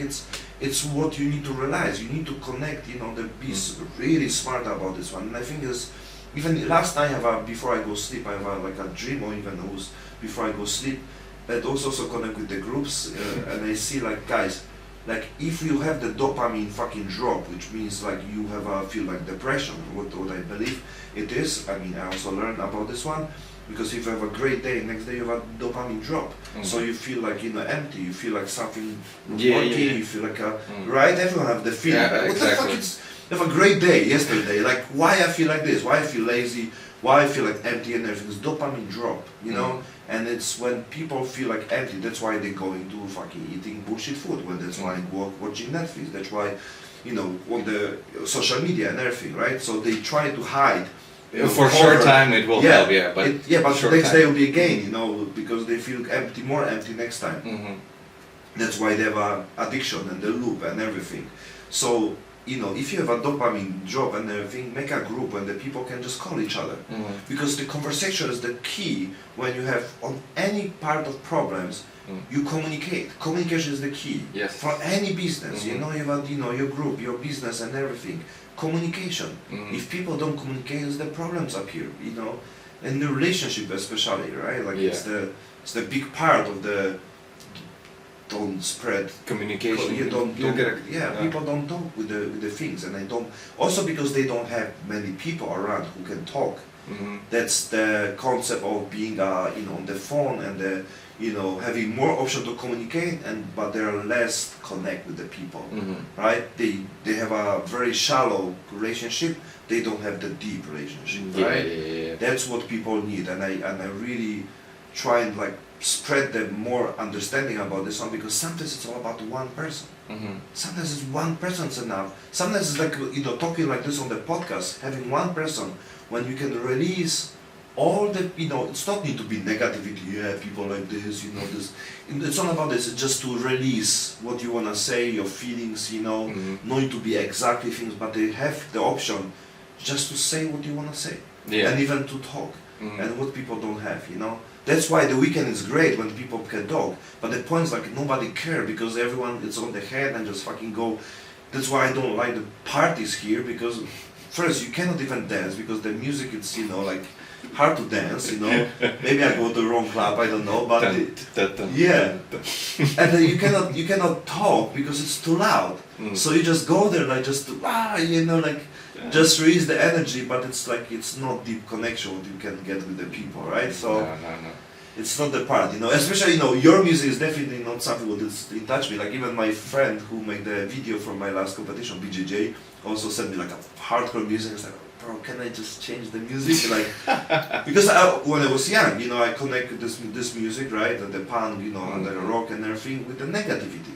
With the, like, you know, shadow, demons, you know, like fucking hardcore, like death, blood. Fuck, like I don't see this as a, you know, and I look on these people in the same way, you know. I don't see them anything like positive, right? But later I listen like Metallica, you know, nothing else matter. And wow, especially when I understand English, you know, later it's like, oh my fucking those God. things can happen, yeah. It's like, how, you know, like how they can be that deep, you know, and later even Linkin Park, when it was more accessible, what to the people version of the hardcore music, right? And like, wow, it was so deep, the text, and it makes sense, you know. And yeah, it was beautiful when you, especially when you understand the lyrics, you know, especially understand when you listen to interviews, when you know these people. And then you say, oh my God, it's basically they're nice people, super kind, you know, and like, it's really shocked me, like, oh wow, they're nice. Yeah, that's the way it should go, with all the rock bands, with all the aggressive sound, the dark sound. It's what you have inside of you and what you're, like, where this energy goes. Like songs about, like Slayer, Raining Blood, is like gory song, right? This guy, I don't know, he could go kill someone and go to jail, but instead that same energy he put into the song, and now he's actually a nice guy, because all of his darkness, all his demons, they live in his creation, Yeah. in his song. Exactly. And in reality, he stays a nice guy, a family man, a lovely, nice person that wouldn't touch like anybody, because all his negative, all his demons are out there in the song, in the movie, or anywhere else. Same with back to Mike Tyson. Exactly, but it's exactly the connection, right? It's he put to the fight, right? He released his why I respect him, because he learned how to control his demon. His demon is violent. His demon is scary, and he found a way to control it, and that's my respect to him. Because it's boxing. After boxing, it's even something more, some charity, some like just working meeting with other people, and he doesn't care about the belts. He doesn't care about all those achievements. He learned how to control his beast, and to be happy with that. That's his main achievement, and I think he deserves respect mostly about that. Yeah, and it's the long process, because we see most people see him as on the prime when he was boxer and everything, but nobody's people see, but the what he doing right now about the podcast, about basic beautiful podcast, like he's the part of many podcasts, he do it on his podcast, and he go deep, he go deep, and like I love it, because it show the real face of the people, that, and but it's harder now, because people behavior connect with the short clips and everything, and our focusing on the even music with the 3 minutes and everything, like we know the fucking music from the TikTok clips for 10-50 seconds right now, right? I mean, not me, but because I'm still like quite old school, right? But you also the youngsters this the day, youngster, right? And there's even like a playlist TikTok music, right? Yeah. There's even a playlist of the just TikTok music. There's some artists who make the TikTok music, right? It's 10-15 seconds. 10-50 seconds, and there's only the hook and everything, right? And it's a concept. What it's not about if it's trendy and everything, but it's destroy our option to focusing on things, to appreciate more, the simple stuff, and also even watching something more than 5 minutes is difficult, right? Because of the dopamine level, what we need more and more and more, it's higher and higher, right? Which is harder for us to focusing and the creating something, because we don't get the attention, we don't get the focusing, we cannot do it anything like just one thing. We open laptop, we have a phone, we have this one, things happen faster. Yeah, people think it's multitasking, which is bullshit. It's just you cannot focus just one thing, which is cause of the dopamine increasing, and taking all the things, which is like fucking fireworks of the emotions, and you need to have more and more and more, which is also a big connection with the what's happened with the porn and the soft porn right now. It's because my Instagram now become like a soft porn business. It's a soft porn. Basically, it's allowed people to see everything what it's basically accessible for the after fucking 10 p.m. Yeah. It's crazy, But it's that's why I say like be a creator. It's much more than just to create the music, but it's also you are a person. And you are the face of project and everything. That's why I like the interviews with the producers, with the actors and everything, because they show the real behind the scene, who they are, how they create, expose, and it's very beautiful. And I think it's deserved more exposure, and somehow because of the algorithm, it's not touched million people, right? But it's getting better, because I believe the podcast is the great way when people find his best actor, someone who they love, they follow, and they see the full story. It's like, wow, like it's amazing, Yeah, like back in the day, 50s, 60s, pre-internet era. Yeah, what was a podcast? A TV show, Saturday night, late night, or anything. So they can choose specific people to talk for like specific amount of time, half an hour or 1 hour. Yeah, and get some insight from what they do. But now with the internet, we can listen to any sort of people, high class, low class, artists, engineers, scientists, anyone, and to have a 3, 4, or 5 hour dive into what they actually do and to learn a lot from them. So yeah, there's a big difference for now. And why it's called podcast? I always wondered. It's casting, but what? Casting, pod, P-O-D. There is a band called POD. I can understand interview. Interview is like interior view from the inside, like podcast. POD. That's from something from the POD, right? But because cast POD. Pod track. I don't know what other things. I don't know why. Google. Anyway, yeah. Just play, words game, So sometimes you can find something like, oh, it's like this, like. And sometimes I like to discover also like why it's some name, about this one. Like, do you know the Teletubbies? Yeah. And last time I see from and some guys are, why the Teletubbies have they call them Teletubbies? Why? Because they have a TV. Yeah. And the guy was like, oh my god! And like everyone on like show like was also like as interviews like, you didn't know? Like no. And because they have a TV here. And like, oh my god! Like his whole childhood, like what? Oh, I didn't know. My life will never. Yeah, exactly. Internet, like it's a net.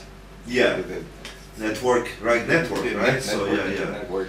Yeah, I think the podcast, like I even connect with the TV show before, it was still not so deep and it was still quite. It was brief, fast. It was quite fast and a few questions and everything, so people not go deep. And I think podcasts, it's especially when it takes 1, 2, 3. I mean, more than 2, 3, 4 hours. It's you go much deeper. And someone say even about Joe Rogan said about this one like.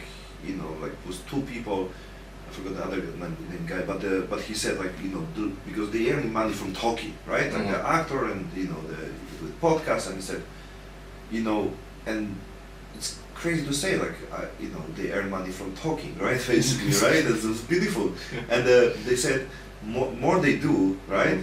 The more experience they get, it's easy. It looks easier to look. So it's basically like funny because for people it's like you do nothing special, right?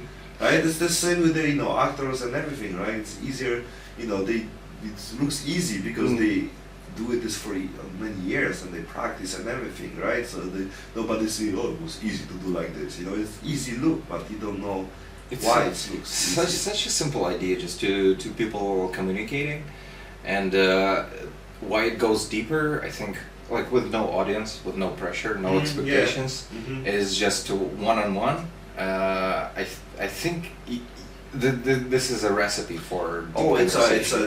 It's a big factor of why I'm doing this one. It's I work with my team before. I work with many people, and we meet every week. We're drinking, and sitting like until morning, and basically all the time we go very deep with the situation, conversation with some person come in and everything, because we create together. I think I was of course I was the leader of the club, whatever, my team. I always not say like I'm the boss. I'm I can say leader, but at the same time I'm trying to like have the same understanding like everyone else. So it's more about we are a team and it's what we do in the part. But I want always to put the foundation, like who we are, who I am, what's my core, right? About the putting things on the table, saying true, be honest and everything, right? And basically create a safe space when people can say whatever they want to say. They don't need to put the mask, and it's create amazing fucking situation. Like people like realize there's someone like this and they can be finally to say and they don't need to be shy, right? And it's crazy times, when the people like, sometimes crying, sometimes, emotion go deep. They telling the situation when they never tell to anybody, and it was like, and realize this is the I can do this on the scale. I mean, I can have more Good people. idea, good stuff, yeah. Yeah, and then I met also again, like even on the bar, I meet the owner. It was like just before my, let's say, first podcast with my like real guest. And you know, I talk with him. He's sharing his story when he have accident and everything, and he also like tears go out. He said, "What the fuck you did to me?" And like, he never had situation like this. He never like cry and took everything, out, right? yeah. It's like, so bro, that's why I want to have you on my podcast, you know, because I believe your story, you know, like many people can learn from this, and you can spread some. Maybe you can help one person, and this person maybe you know be thankful forever. Of course, it's a sincere story. Yeah, and I realize it's my talent. You know, it's something what I want to work on this, and I think it's something what people need. You know, in the general, like like meeting people and they go and they listen and they actually take care and not for content, not for money and everything, but actually go deeper. Not even there's other things because there's audience. What I want to also be better to give the value for the audience, but at the same time I want to be the person who create the safe space when the people be on comfort zone, and they don't need to be. They can say something maybe what they never say to anybody before. So you need to create the space, right? To create comfy, even situation and even about the place, right? Good conditions. Yeah. That's why I want to have like more darker than everything, so people see like maybe on the crowd or something more dramatic. It's like, hey, I need to tell you something, It's good. It's good to say, right? Yeah. And I'm trying to find a way because my walls white and everything. I'm working on my life. Maybe you can help me about it. Yeah, the first second I sit on the chair, I'm already ready to. But even the headset, right? It makes like you are more like on the zone, right? Yeah. It's already noise cancelling. Yeah, just your voice and my voice. That's it. Yeah. So this also create some things like this, But I think it's all about the energy, like you said, even about the connecting and everything, the chemical and everything. Chemistry, chemical also, like, maybe you drink sometimes. And I also believe, like, even the social life, weed, whatever you use and everything, there's no point, like, demonize any substance, because every part have some story, especially on the music, like weed, alcohol and everything. It's all about, how you use it. It's all about, for what, there's, especially on the music, the alcohol is the big part of this one, right? And there's nothing wrong with this, especially when you are, on the meeting people, I always say, like, we can fucking use whatever you want. The point is, like, it must create something. Because if you smoke, just to fucking be numb, and dumb, right? It's not make any sense. But if you smoke and you are like Snoop Dogg and you are fucking creating, right? Yeah. And you are totally fucking weed is aware. your tool. And you're totally aware. Like tell to Snoop that don't smoke, right? Like there's no way. But if it's affect him, but on the super positive way. This guy is fucking horse of the work ethic, right? Like.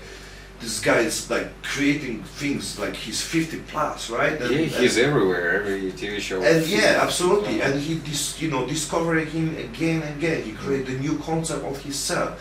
Like he's totally all in, and it's like, it's not destroying us, It's not about the weed. Yeah, it's not about the weed. Yeah, it's perfect. It's not about this one. Yeah, I think we mentioned also before the dopamine and the things that you use. I don't think those things define your current condition at all. Like, why you're depressed is not because you're like drinking too much or you're using any drugs or anything like that. You're using drugs and drinking too much because you're depressed, firstly. And the depression comes from a thing that you're not happy with your life. Something is stuck, something that you're not happy. And no drugs, no weed, no alcohol, no friends, and nobody can heal you from this depression until you fix that thing that makes you depressed. It can be you're broke and like my personal life, broke for some time, no job, cannot find, fix that and you won't be depressed. You're lonely, you cannot find a partner in your life, don't drink, don't hide it in porn, don't hide it in dopamine, don't hide it in cigarettes or weed. Go find your partner.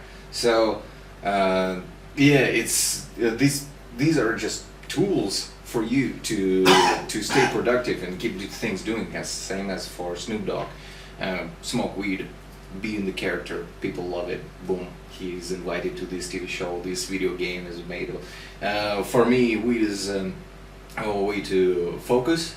Like one puff and I'm into editing. I'm like right there in the zone. I know, I see the frames that I want to edit. I see the colors that I want to color grade. The same as with the music. It's just to turn the brain off and turn your heart on. And what's the melody inside of you right now? And boom, you're just playing it right away. So easy. So you're so focused on the things. On the other hand, when you're stoned, you don't have any idea how the camera works. You can forget the battery or anything like that. So technically, when you smoke weed, don't do any technical things. Just some creative and art. Yeah, for you, right? For you, because you know Yeah. everyone. I have people like who can do everything, right? Mm. So you know, for me, like I cannot do shit, right? Like I cannot do anything basically, right? If it's creative, it helps a lot. Like if you're writing a script in the middle of the night, a puff of weed is just what you need. It is like just straight ahead. I want to write about this. And like why it wasn't clear for me before. So it just makes you focus. You forget about everything for some time until you're high. You're just in the juice. And puff after puff, yeah, you're into that world. You come back and then you're soberly go to producing and filming that thing. I think I'm just learn how to reproduce all the things, you know, without using these things. You know, I can have a psychedelic experience without any psychedelic. You know, How So- do you do it? you know, before I go sleep, I'm basically can tripping as fuck. You know, and for me, it's my life is quite trip. You know, like everything was like happening and everything. I just put myself on some situation and even like, oh, this day is like nothing happened, and I know something will happen. It's like, okay, back to the game. So even if it's like some story and everything can be challenged and can be, you know, negative, I just take this as a like adventure, right? Another case, like, you know, I feel like on the GTA also because I drive, you know, car super fast and between cars and everything, it's like fuck, like I don't need to play game, you know, I can create actually the game in my life. Yeah. It's the same feelings, you know, like, you know, especially when I was into like, you know, psychedelics, I was, you know, even facilitate ayahuasca before, yeah, so Oh, I was well, on the other side, you know, so I'm hoping once in my lifetime I can try. we can basically try it. My future guest will be also one of the shaman facilitators of ayahuasca, and Wow. yeah, he coming soon. I mean, I can do as well, but you know, I like to. I think it's not my part anymore. Like, you know, like I can do, but I don't think. Is I'm the not. right time? I'm not. You're not at your Yeah, it's right not. time. Yeah, I think I feel you the know, same. I like, for example, even about the, you know, psychedelics, like, and everything, I take time to time, but for me it's like a wasting time, you know, which I'm also, maybe I need to work on this one, like quite like relax about my goals and everything, even if I don't have the attention and everything, but it's, you know, it's the part of the things when you to rediscover it. Like I told you on the beginning, like I was on my BJJ competition, and then like I was, you know, basically like, because I need to lose some 2 kilo in one day to make the weight and everything, right? Oh, 2 And kilos in a day. Man. yeah, and I make it, and basically make more. So I have half kilo, you know, I have kilo more, you know, like I lose too much. So Yeah. it was, you know, amazing experience anyway. Like I just practice 1 month BJJ and I go for competition. Nice. And I won. And Oh, I won wow. and I won gold medal, Wow. man. Wow, good Yeah, catch. like every people who because I was on the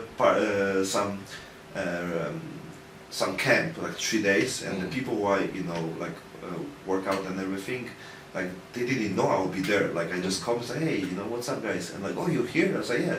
So you compete? I say, yeah. No fucking way. Like I'm 1 month, and I won with the guy who like, it was crazy story. Like, you know, first I won, you know, for the submission, and then. Because I'm on the group in the banks and in the Chonburi, right? And it's basically like all the people who you know, they're part of my gym are kids, most of the kids, and you know, I like this because, you know, finally nobody like this show me when I was like 20 years ago on the BJJ and the Muay Thai or, you know, boxing and everything. Everyone's fucking killer, you know. You go there and they wanna smash you, you know, and you always come back with some injury and everything. That's why I didn't like so much. Muay Thai, because it was people coming like a tourist and they just wanna go with the ego, like fuck you up, and I just wanna work out, like, and I just wanna be healthy, I don't wanna go gym every time and come back with some injuries and need to stop for 2 weeks, and I get the workout, so it's not the point. And then I go PJJ, and I was playing with the kids for like hours, and basically I was 2 almost 3 hours, and I said, okay, see you next time. And I said, you going home? I said, yeah. It's not finished. It's like, no, we stay like until midnight. And they thought it's like this, like, oh my fucking god, like I need to like work at 4 hours. And then meet other people from other gym. I said, like, and we talk about the hours. They said, so how long do you train? I was like, like 1 hour, like 1.5 on this gym. I said, when I go there, I'm 4 hours. It's like 4 hours. Yeah, the kids stay like until fucking midnight there, and like no way, no, we do it like 1.5 hours. 1 hour sometimes. It's like really. It's like oh damn. And then one day they say, the manager or whatever, they send a message, hey, you wanna go with us to some competitions? Like watch. It's like no, compete. Like, I'm sure I can do. Like yeah, come. And like okay, I just go there and I'm with the gi, with the kimono, right? And it was 4 participants. Mostly it was like 3, 4, 5, not more. But it was big, basically event. And then I won the first one. I was like, fuck, you can make it. Like I didn't die. Was it luck or is just no? Basically the first no was the second one. The guy was 8 months and won. And basically day before learn about the points.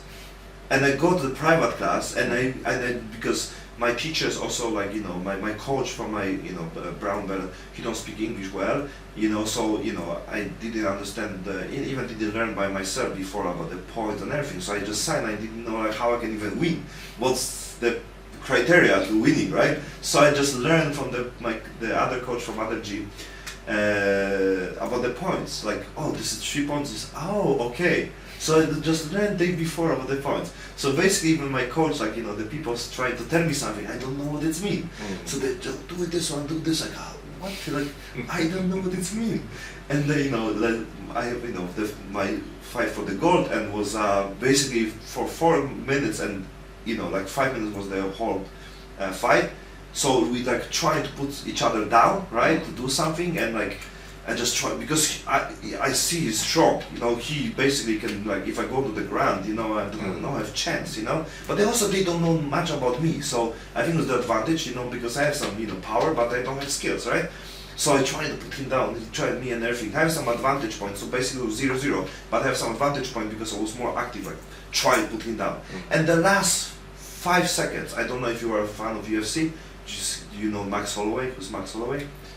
Not so much. Anyway, so basically was last 5 seconds, and basically his coach say, you need to do something, Kelson. You need to do something. He's American. I think he's half Japanese, but his nationality is American, and he tried going to me, trying to put me down, and I didn't I didn't go fall down, and basically I used like Aikido, like his energy, right, and he fall down because he go too much on me, right, and put down and get 2 points, and I won. Wow. And I won with the commander. And later I meet the guy, I said, hey bro, like what thanks so much. It was so nice, so cool.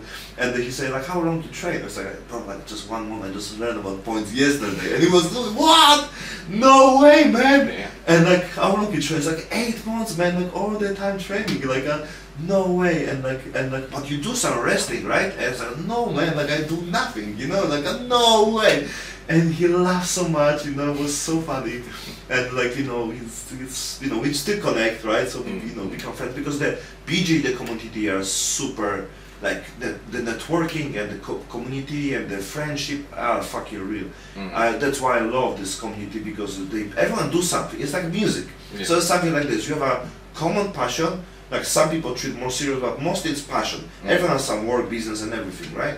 BJJ is basically to the top level to get some money, right? And which is not exist on the, let's say, I think on the like Thailand, but the connection and the community and the friendship, right? It's fucking awesome. Who you surrounded with.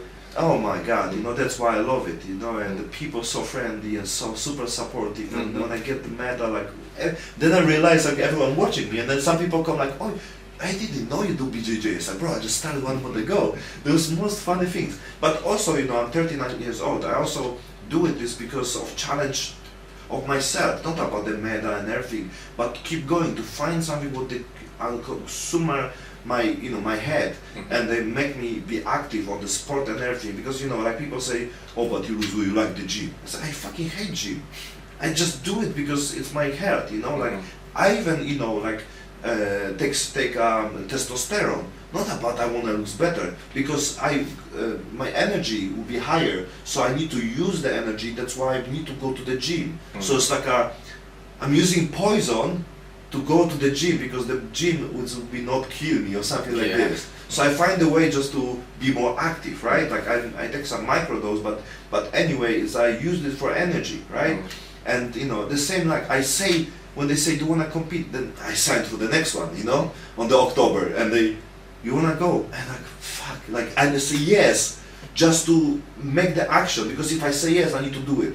So I find a trigger, like someone asks about the workout and everything, just to say yes, just to do it, So like I think it's the point, like you need to just to do things, right? And that's all, and when you start doing things, the magic can happen, because the answer, the replies, and then just absorb the things, like in your life. So you need to make the action, and later the reaction, they will happen like a snowball, right? So yeah, man, I fucking want the gold and everything, but it's nice. Congrats, good catch. Yeah, I'm more like I'm proud of the things, because I wanna use this as a sample for other people. To inspire. Yeah, to inspire. Like especially when I have people like 30, 40 years old and said, oh, I don't like this, I don't like this. Man, I don't like many things, but this one I fighting with the 10 years old kids on my gym, right? And now it's maybe some older, but and then some other people come and say, oh my god, okay, too much challenge. But it's a grow, and you need to find something what to take out consume your head, and then you do something, and you do something that is proactive, when you take care of your hair, take care of your passion and everything, right? Yeah. Even at the beginning, it not looks like this, but you need to look. You need to look, It can be music, it can be art, it can be creation, it can be something what it's not even give you money, but you need to find something, Exactly. Because it's the life, it's fucking hard, and on the level of if you don't do nothing, it will destroy you anyway, Like you pay the price of being the consumer of the things, and you think you are the dopamine addict, and you can use the same energy just to create something and be like bring more value for yourself or others, which is the giving for others. I think is the next level, right? Because you create, right? You create music, for yourself, but also for others, right? Yeah. That's the other part, right?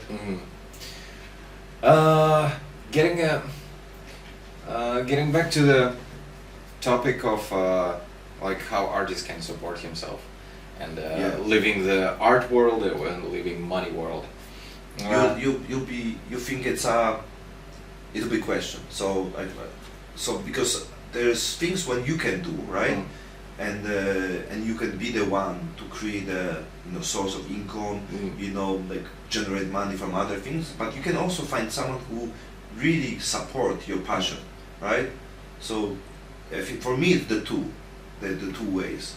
What about you? What kind of actually, maybe there is a little bit more ways, but the one that works, I think, firstly you have to rely on yourself, I think.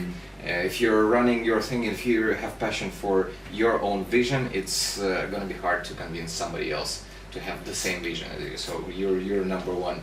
There is a good example of Arnold Schwarzenegger. Before his acting career, he bought a few offices and then just rented it out or something like that. So he took care of this, so he doesn't have to struggle and sign up for shitty movies. He just got the roles that he wanted.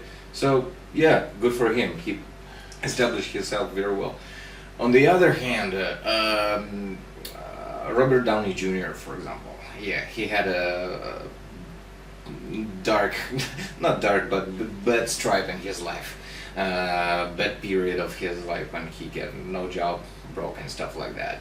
And then his friend helped him, and then he he went to jail and he got free, and then the Iron Man happened and boom. So he had that period of time when he also got broke and completely miserable, no way to go.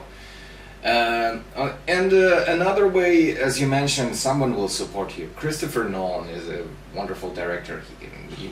You know, his wife is a producer, and his brother is a scriptwriter. So his name is on every movie he made. It's his idea, but behind the writing and producing, there's two people. His brother and his wife, who help him to figure out. So other ways, if you're an artist, you gotta find some sort of income for sure, whatever it is, or find some sort of person who will generate this income for you, who will care for you. Yeah, I guess there's two ways. Or to yeah, do it. because like definitely from your creation you can earn money, right? Yeah, like it's the point, like because there is a concept of the Japanese philosophy called this ikigai. Like we know like in general we know the things connect with our passion, like do what you love and everything, right? Which is great, but like we know the money is important, right? And the old school philosophy don't talk much about the money, right? But ikigai is also connect with the things what it's bringing to money, what you can earn, what you can get paid, right? So this is like important, because if you create whatever it's connect with the passion, you can find a way to generate money, Monetize your monetize, passion, right? yeah. It's like maybe it's not visible in the beginning because I just do it because I like it or whatever, right? Like then someone who like fishing, right? Yeah. You can basically get good money from this, right? You can record this, you can promote this, right? You can you can talk about the things what you use and everything, right? You can visit different place. You can, it's a lot of things, Yeah. or even you don't need to do it. Maybe you can have someone who's interesting about fishing and like to record other people, and you can be the part of this. I think we should open the concept of the earning money from things what we good. Be free of do what you want to do, and it's also like it's something what it's not maybe not exist right now, right? Maybe like even if you actor, maybe you can you don't need to earn much money from acting, but you can maybe teach other people, how to even make a course, how to get into the casting. Exactly, right? yeah. Like not many people know about this one, right? Like like really, like I don't know, right? Like even if you say like how you get people on the band, right? Then trust me, there's no many people how they know how to even look for the people. Yeah. Right? Exactly. And it's like so simple. It's like, oh, just do this one. Yeah, for you it's simple, right? Because maybe you have the situation, someone told you, you try to post on different group and you understand the concept. But for most of the people, the simple things, they don't have this on their head. And I think it's the lack of the information, and everyone talks something different. Many people know from this, they don't share their own secrets. Yeah. There's also like a quite like before, I mean, not on my circle, but but I know people like this when they tell me like, why you say all these things give for free?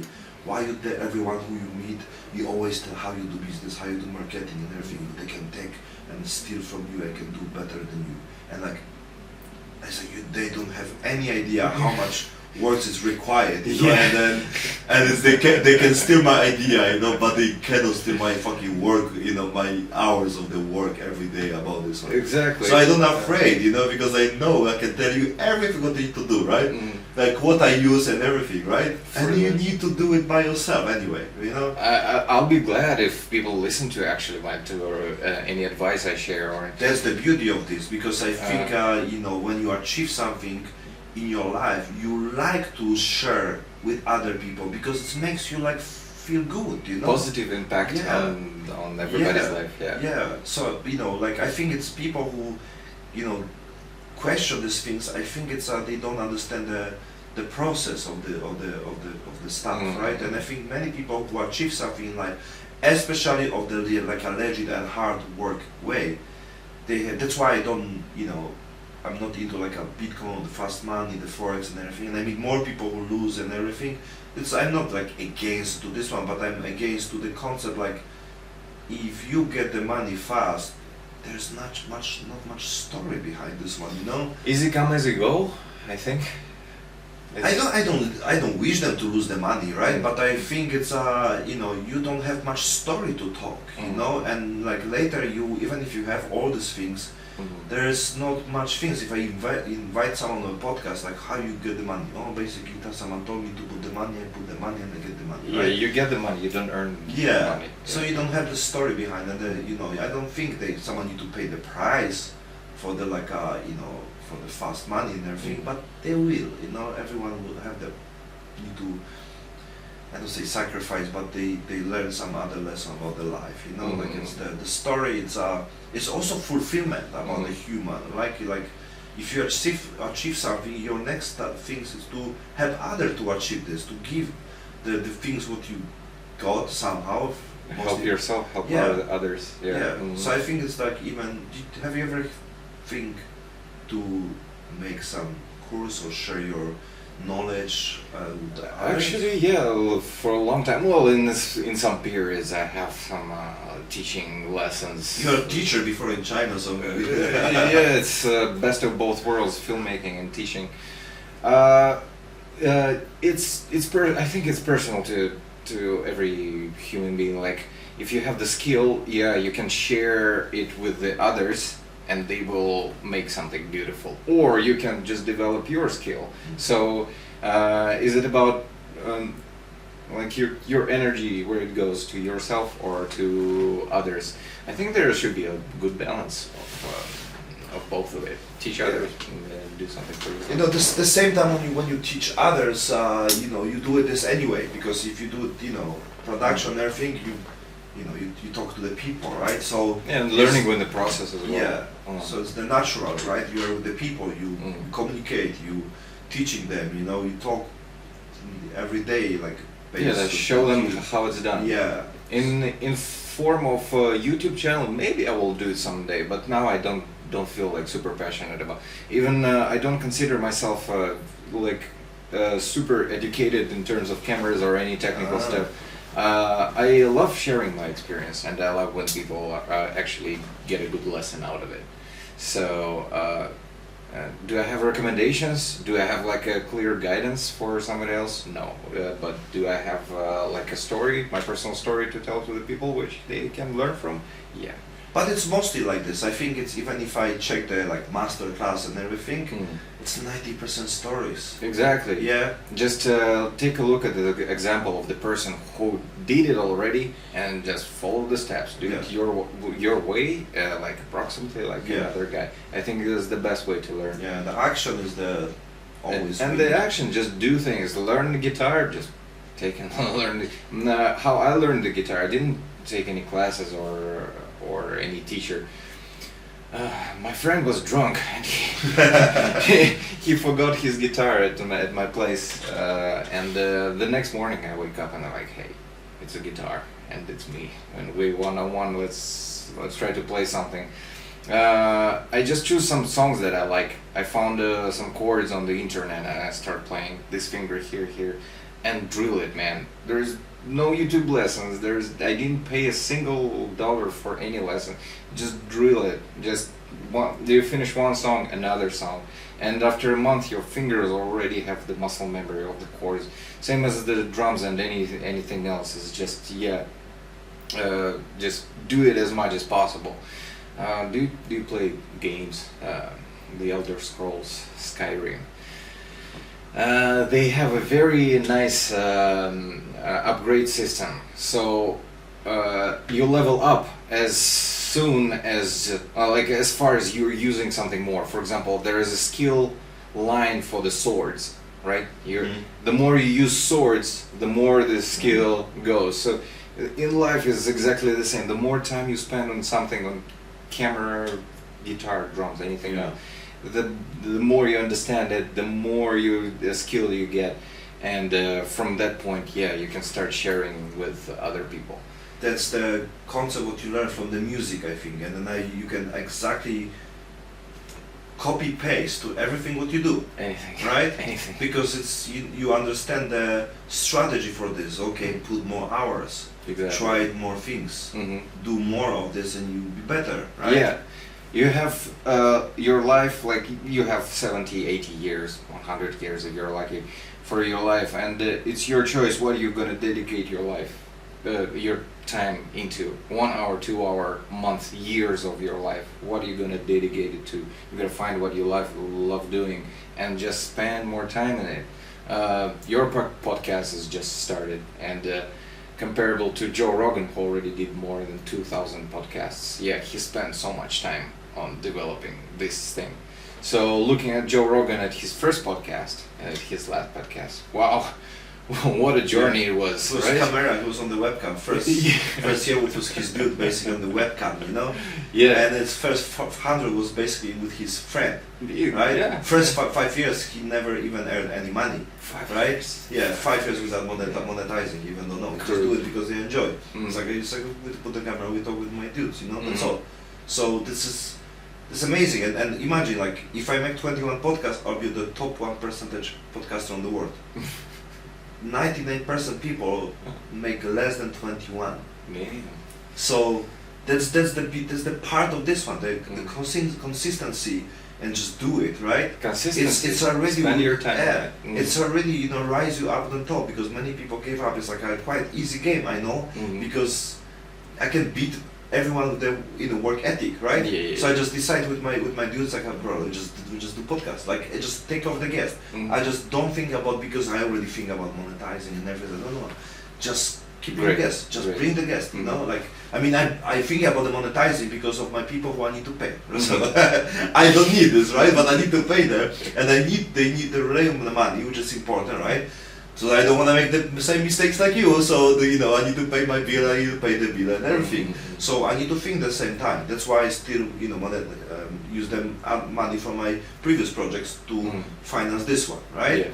And but I try to change, and so the podcast is the part is like just to do things, just to do, and you'll be better on this one. You'll be better, inviting, also like don't question like the who you invite, because you also become better if the guests will be harder, like you know what I mean, like it's kind of the flow challenge and everything. Also you'll be maybe more conscious who you want to invite, then you also better maybe choose different group who you want to be surround and everything. But you get into this on the process. You don't get into this thinking okay, like this. You can spend months like this. Exactly. I basically spent first 3 months on the January, February, 2-3 months. I invite someone from US. He come and we make some maybe 10-15 podcasts, basically like trying, testing and everything. And we are great. We are the best fucking podcaster ever on this on the table when we talk.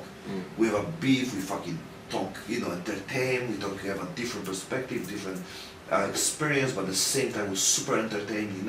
He questioned me, I questioned him. Like we even have a fight, but on the level like you really entertain. But outside the camera we cannot communicate. So, you know what I mean? Like we are the great fucking like a combined energy, but outside to make things together there was no way. Really? And it didn't work. It didn't work because like I cannot pay the price when it's something what can get me views, can get hype and everything. But if I don't feel good with someone outside the camera, right? I cannot do it. It's like I do it something what you fucking like, something what who you don't like, hate and everything, but you do it because of the money, right? It doesn't make sense, right? Yeah. Like it can work for a while when you need to generate some money. Sometimes For some time, yeah. Sometimes you need to just to do it if you if you have family and you have a responsibility, you need to do, right? Sometimes you bite yourself like, fuck it, I will do the work just to get the money and finish, right? So you need to do something like this. But if you do it for your passion, for your happiness and everything, so no, it's it's not making sense. But it was my experience. But I tried because that's how I'm looking for the people. I found him in some group and everything. We talk, we make podcasts online. He come and everything. We try and do it, and I try it again. So through this one, I found the right concept for me. So I still like, I'm not the camera. I don't like to bullshit. Even if I have a camera and I need to make some promotion and everything, some video, like talk to the camera, some clips, I cannot. There's no way. I tried even yesterday to make some, hey guys, join my fucking broadcast channel. It's like, I sounds I cannot do it. I cannot do it. You know, like. But you So- have to. I can find a way which is Mhm. more comfy. The same like on your business, you can find a way which allows you to be yourself, to not be bullshit, right? And the same Mhm. generate money and You everything. gotta You try, can find experiment. something what exists already on the market. It's not mean it's the only things would exist. Mhm. You can create all the time new concept of the monetizing your passion, right? That's what Mhm. people don't see. Like, oh, but who earn money from this? I need to do like this. It's like, no, you don't need to be fucking pranks and the Twitch kick fucking bullshit guy, right? To earn million views, you Yeah. know. You can be legit dude like Joe Rogan, right?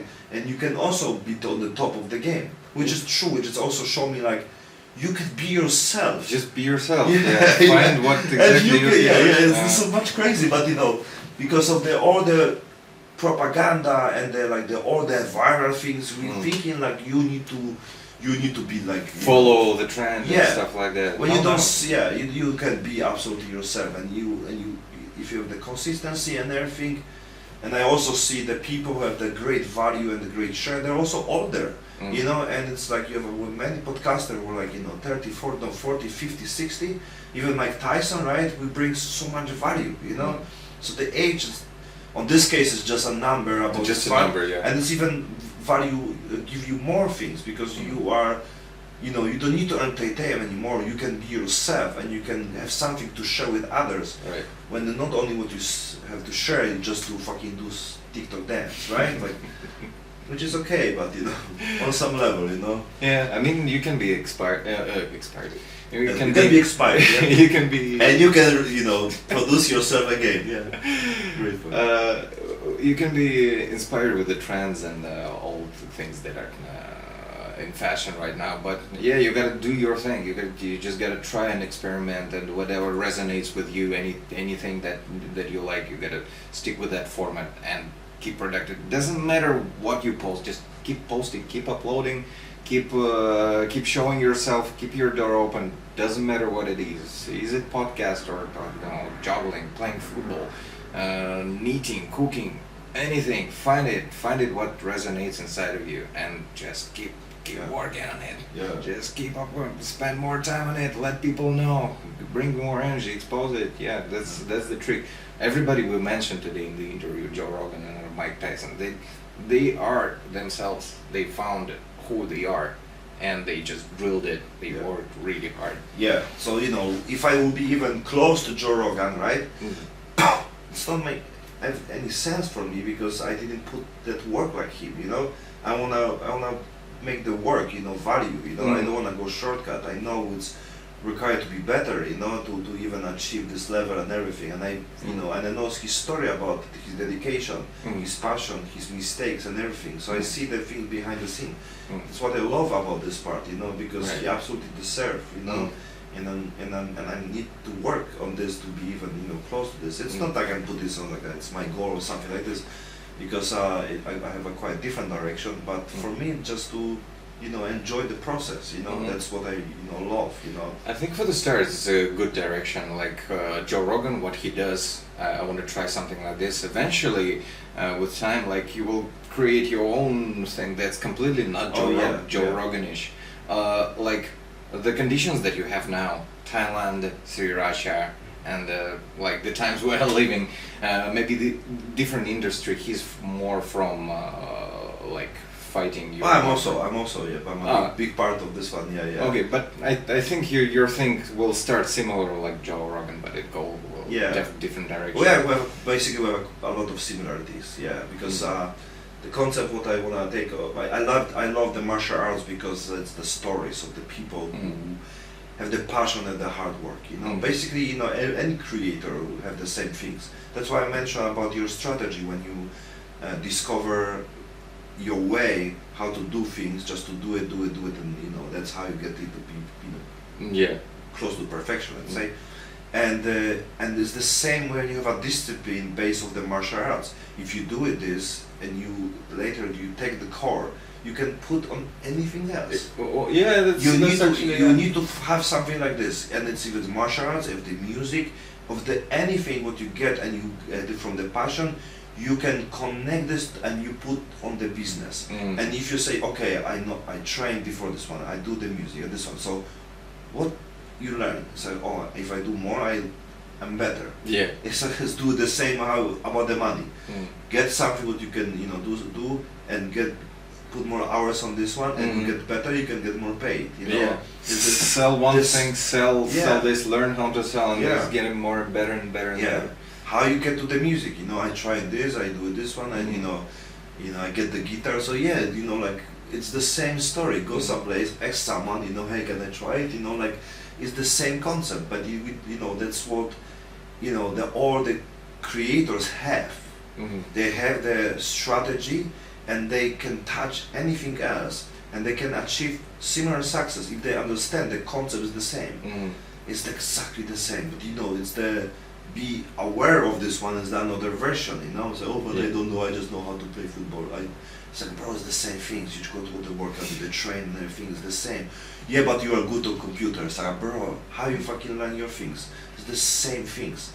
And I get many people like this. They are good on I meet many people before, like from Kopanga, they do yoga and everything, and like, oh, but you do the marketing. And it's like, fucking, I'm not good. I just do things because nobody wanna do because I don't have money, so I do need to do by myself.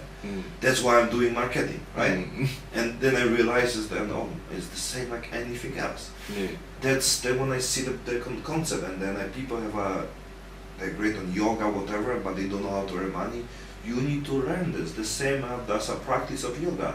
You start, you become better, you practice and everything. You do it the same things. Don't wait for it. Like it won't come to you by luck or anything. So you gotta work for it. Yeah, I even didn't think before. I didn't explain them like a yoga part, because I also believe like if you can be great on yoga, but you need to find the way how to monetize this. So you at least you can learn by yourself, but you can learn. You can have someone who can be your promoter, supporter, marketing guy and everything. You need to. And also I always say, like, you need to share the money with other people who can raise you up, who can grow your business project and everything. If you don't willing to share the money, there's no way you really want to do it this one. Because if you want to live your passion, right, you should at least give up of the 50% of the money to someone who can make your dreams come true. Exactly. And the 50% is nothing, Yeah, because you can pay someone or you can give 50%. I get many times I said to my my business partner, I said, I give you 50%. You take care of all the fucking documents, accounting, taxes, the company, everything. I was like, I don't want to even bother about this one, I don't care if it's too much or too less and everything. I think it's fair. I do all my things with them good. Marketing, promotion, everything. You do all the stuff. Because if I spend one fucking day there, I'll be exhausted as fuck, I'll be like dying. I cannot do anything, I will not do nothing. I'll be thinking about this one 3 weeks, and then maybe I'll do it on the last possible day. But it's drain my energy. The things what I don't like, I rather pay any money to someone, pick any person just to move forward, because it's allowed you to have more space for the things what you like, and you win anyway.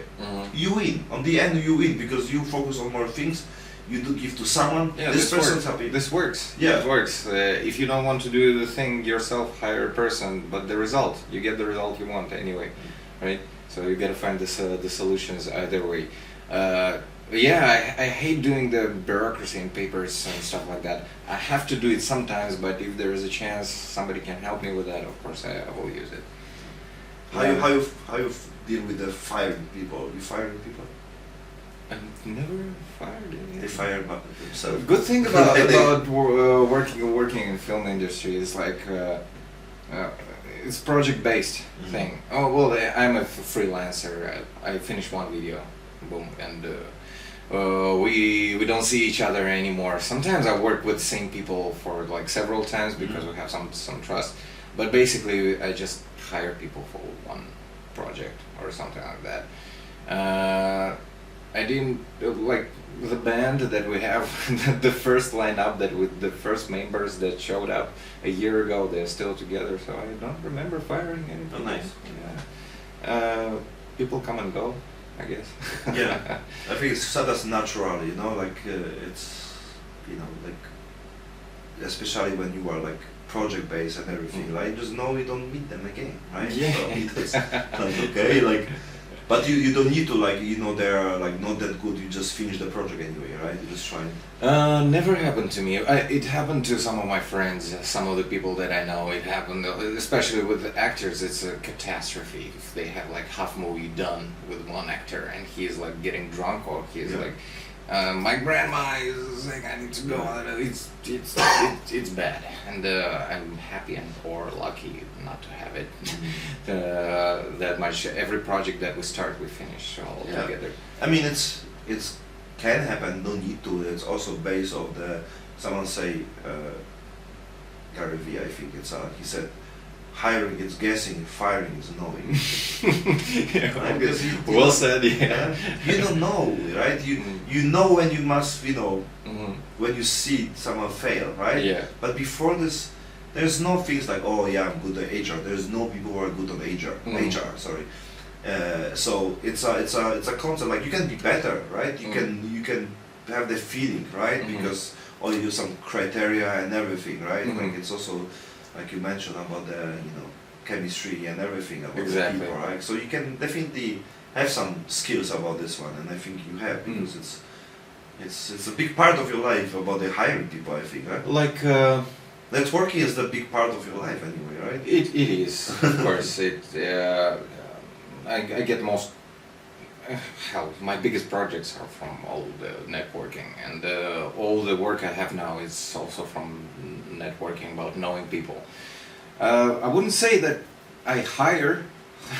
Yeah, Well, technically, yeah, directors I they, know, they yeah. hire the casting.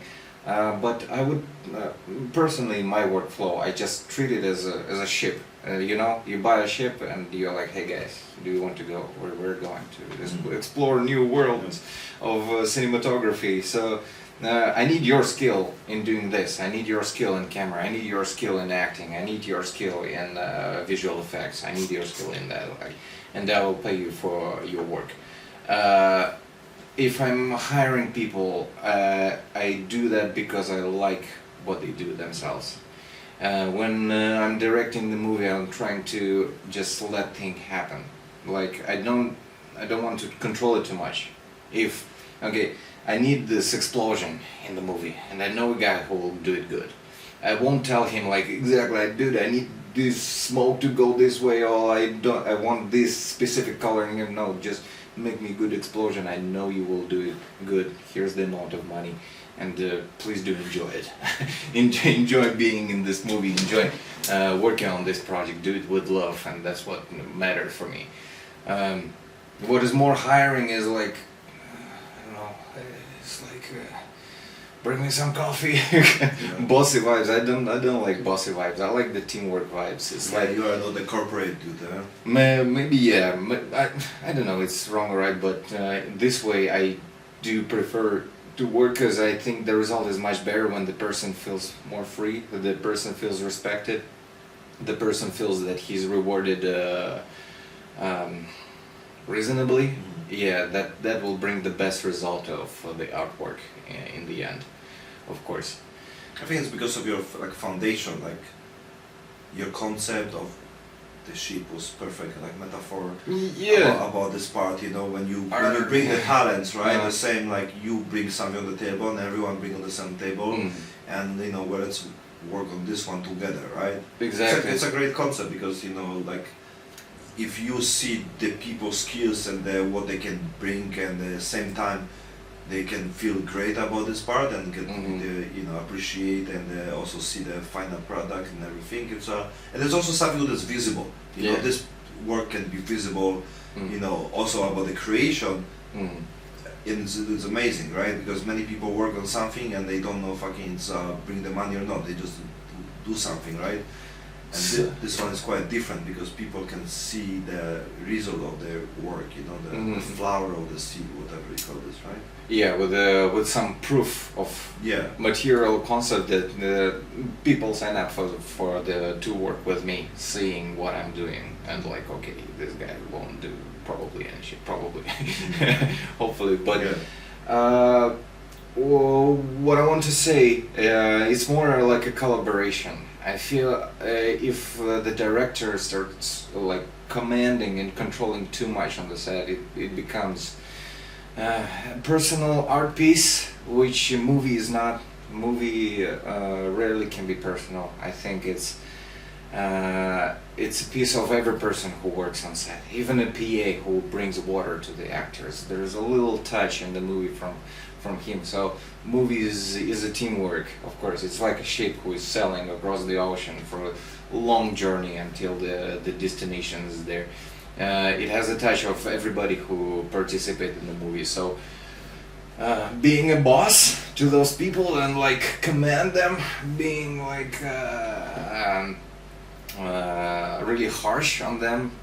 I don't know. Maybe some directors they are succeeding in that way, but not my way. Is just to create the sparkle first with the script, get that magic in their eyes, get them interested in the thing, and from there, once they're interested, the whole crew, the whole mechanism is starting, and once it's working in the right directions, just be there and observe. If there's some minor misdirection, yeah, you can correct them. You can tell them, okay, a little bit, but don't tell them, hey man, you fucking suck. You're fired. I hate you. No, it shouldn't be happening on set. So you gotta treat it like your woman or your kid. Just let them develop naturally. Let them grow. Let them go to that point where they're supposed to go. Yeah. And after that, the videos that I do or anything, it's a good recipe for a good result. It's always like two different schools, right? Like being, let's say, the tough and everything, because people need to listen to you and everything. And of course, it can result of some success. Maybe that's why people continue to be like this, because they see it's working, right? Like oh yeah, because I was hard and I don't lose and everything. I had a situation like this. My way of having team and everything is like we are family. We work together, we try the best. There's a lot of trust and not so much checking, like trust the process, trust these people and everything, right? And of course I can have the same things, like I have someone who do it on a different way. It doesn't matter if I have more documents, more way how to do it, a bit more strict. I don't think so. It works because also bring more tension. If you check more and everything, the energy is different. The shit can happen anyway if you be checking everything, but how you feel, it can be different, right? Yeah. So I believe like there's like concept why people like this, but I don't think it must be like this, And I see more people who do it own way, treating people with the heart, with the being kind, and also like to really understand, not about being soft, because people feel like no, you cannot be soft to the people. But it's not being soft. Sometimes people say like I'm hard, but if there's someone see from outside, but if they see like I'm doing this for the reason and my intention is good and everything, like I know on my circle they know what I'm talking about, right? Yeah. Outside can look different, right? I know I'm hard and everything, right? But I do it with the intention. But it's also the way how you communicate with these people, right? Right. Someone looking at your work said, oh no, you're like too soft and everything. Like it's not like this. Because the people who are inside the ship, they can understand what you're talking about. You speak in their language also. You try and be better, communicate with them, right? And I think it's what people don't see. Like people just judge being hard, being asshole, and being soft is being weak, right? Oh yeah, it's a big topic. It's a big issue. Yeah, like Tarkovsky said, weakness is great and power is miserable, is small. Because if you're weak and you're soft, you're actually bringing good to the world, right? You're not doing anything bad to anybody. And if you're harsh, okay, you can be tough, you can be disciplined. I respect that. You can be really straightforward and sharp, but stay respectful. Don't freak out. Don't be crazy. Don't be toxic. Don't make other people's lives worse, especially on set. To my experience, you have to be tough if things are going as not planned. If everything plans while you're filming, while you're making a movie and you're on set, everything is planned. You don't have to worry about anything. You can be soft, you can just chill because everything is prepared well. But most of the times you face problems. Every time you face problems, okay. There's problems. Yeah, There's problems. Always problem, and your job is start like fixing it. What I'm saying, I think again I'm coming back to that point when just don't be an ass. No, I think the directors who are really tough and aggressive on set with their workers, with their team, they are actually angry on themselves. If something goes wrong, it means they didn't prepare that. If the actor didn't learn the line or doesn't say that, you did the bad casting.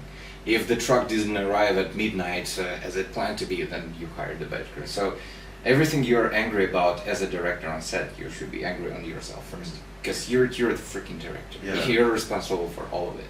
Blaming others, I think, is the point. And if you have people like under you, the people say, some people say you are more qualified to do it this way, like to blame others, right? Because they work for you, right? Yeah. And they are responsible, which it's not. Which is you are responsible. Exactly. Because, like you said, because you hired them. You know, you can fail, and it's what people don't understand, and it's nothing wrong with this. You know, then you learn from this, so you can, hire other truck. They check double and everything, right? Like it's there's the things what, like you said, it's be responsible for your own stuff, right? Exactly. And if you are on this position and you take let's say more benefits than others somehow, right? You are more responsible for these things. Yeah. That's why you are on this position, right? But they want to take the flowers, but they don't want to, clean the shit, right? So. Well said. I think that's the title of the episode. I just came up first time in my life with this one. I don't know. Yeah, but it sounds good. Yeah. Exactly. And especially on the movie industry because you can get flowers, right? So. The people that you hire, they're helping you to bring your vision, right? They're here to help you. Firstly, it's your vision, it's your project. And in the end, if it's good, firstly it will benefit you. So they're here to help. Why should you treat them worse than anybody else? Why you should be an ass to them? I don't understand. So I treat all the. You understand? I think you understand. I think why the people use the way they treat. That's the point. As you said, like, I don't understand, like, why people you cannot be kind and everything, right? I think you understand. That's what you say. Like, they are miserable and they have a problem with themselves. That's why they are like this. Right? Yeah. I just don't understand why it's still happening. why people don't just improve on this thing. But that's why it's your voice. Sorry to interrupt you, but I think it's the version of the other way, other producers, to do it on a different way when they see the problem, what they make actually more problems, especially with themselves, with the surrounding and everything. They don't see this. They just see the short term what they need to fix when it's something destroying everything. Now they don't see the connection why they're miserable and why their even personal life it's fucked. After this because it's. Like we talked before, there's the chain, so the energy goes, and they spread to others, and later they come back to them again, and then later they think it's the only way to be like this because they get from life more things on the shoulder, so they not break chain and they blame to others, and it's get used to it, and it gets normal for them. And it's hard for them even to listen because they don't put any other as a sample because they are better, they are no more and everything, so the ego grow. That's why they think their way is the best way because they don't have respect anymore for anybody who is less than them, who don't make the movie like them, who even make maybe better movie but they have a better sales and everything. So they always find a way to not listen other people's samples, to be the smartest person on their room, that's why they not learn even someone who talk to them. Yeah. And like I said, like I listen even the Joe Rogan, even the people, other podcaster and the other YouTubers can see like, you don't need to be an asshole, you can be basically solid, humble, respectful guy. And you can talk like they don't see this. They see the pranks, they see the Mr. Beast, they see all the people around, they don't see the someone who is that popular and a super cool dude, you know. It's like I'm not visible for them. Even about the algorithm, you know, if you watch on the social media, you see the more things connect with your bullshit, because it's like it's quite like a, you know, psychological game. You get more what you're looking, and later you are you know, it's basically super psychological game on the algorithm, right? When they don't show you things what you cannot consume because it's not who you are. So it's like, you know, showing like you need to be asshole, right? And I think it's like this, you know. I think it's like the people like this, they get more samples like to be asshole is the good things. Steve Jobs, be asshole. He was asshole. It's a good things, right? Who else? On the big companies, Elon Musk, they said on the X and everything, he's quite asshole, right? For his employees and everything. So people have more version like, okay, this way it's okay to be asshole because you get to this position. So I can be an asshole too. Yeah, Elon Musk is an asshole. Yeah, from the movie industry, like even though there's some top producers, directors, who you think is a asshole? Oof, good question. Be careful, because you can work with us. No, it's not. You're a nice guy. You know. I've just heard stories and some videos on YouTube. The first name that comes to my mind is Michael Bay. Okay. He's good at what he's doing. I'm not a big fan of his movies, but he's good at what he's doing, and he's a good director. His movies, they're like one of the top grossing. No problem with that. But I've heard stories that it's not a pleasure to work with him.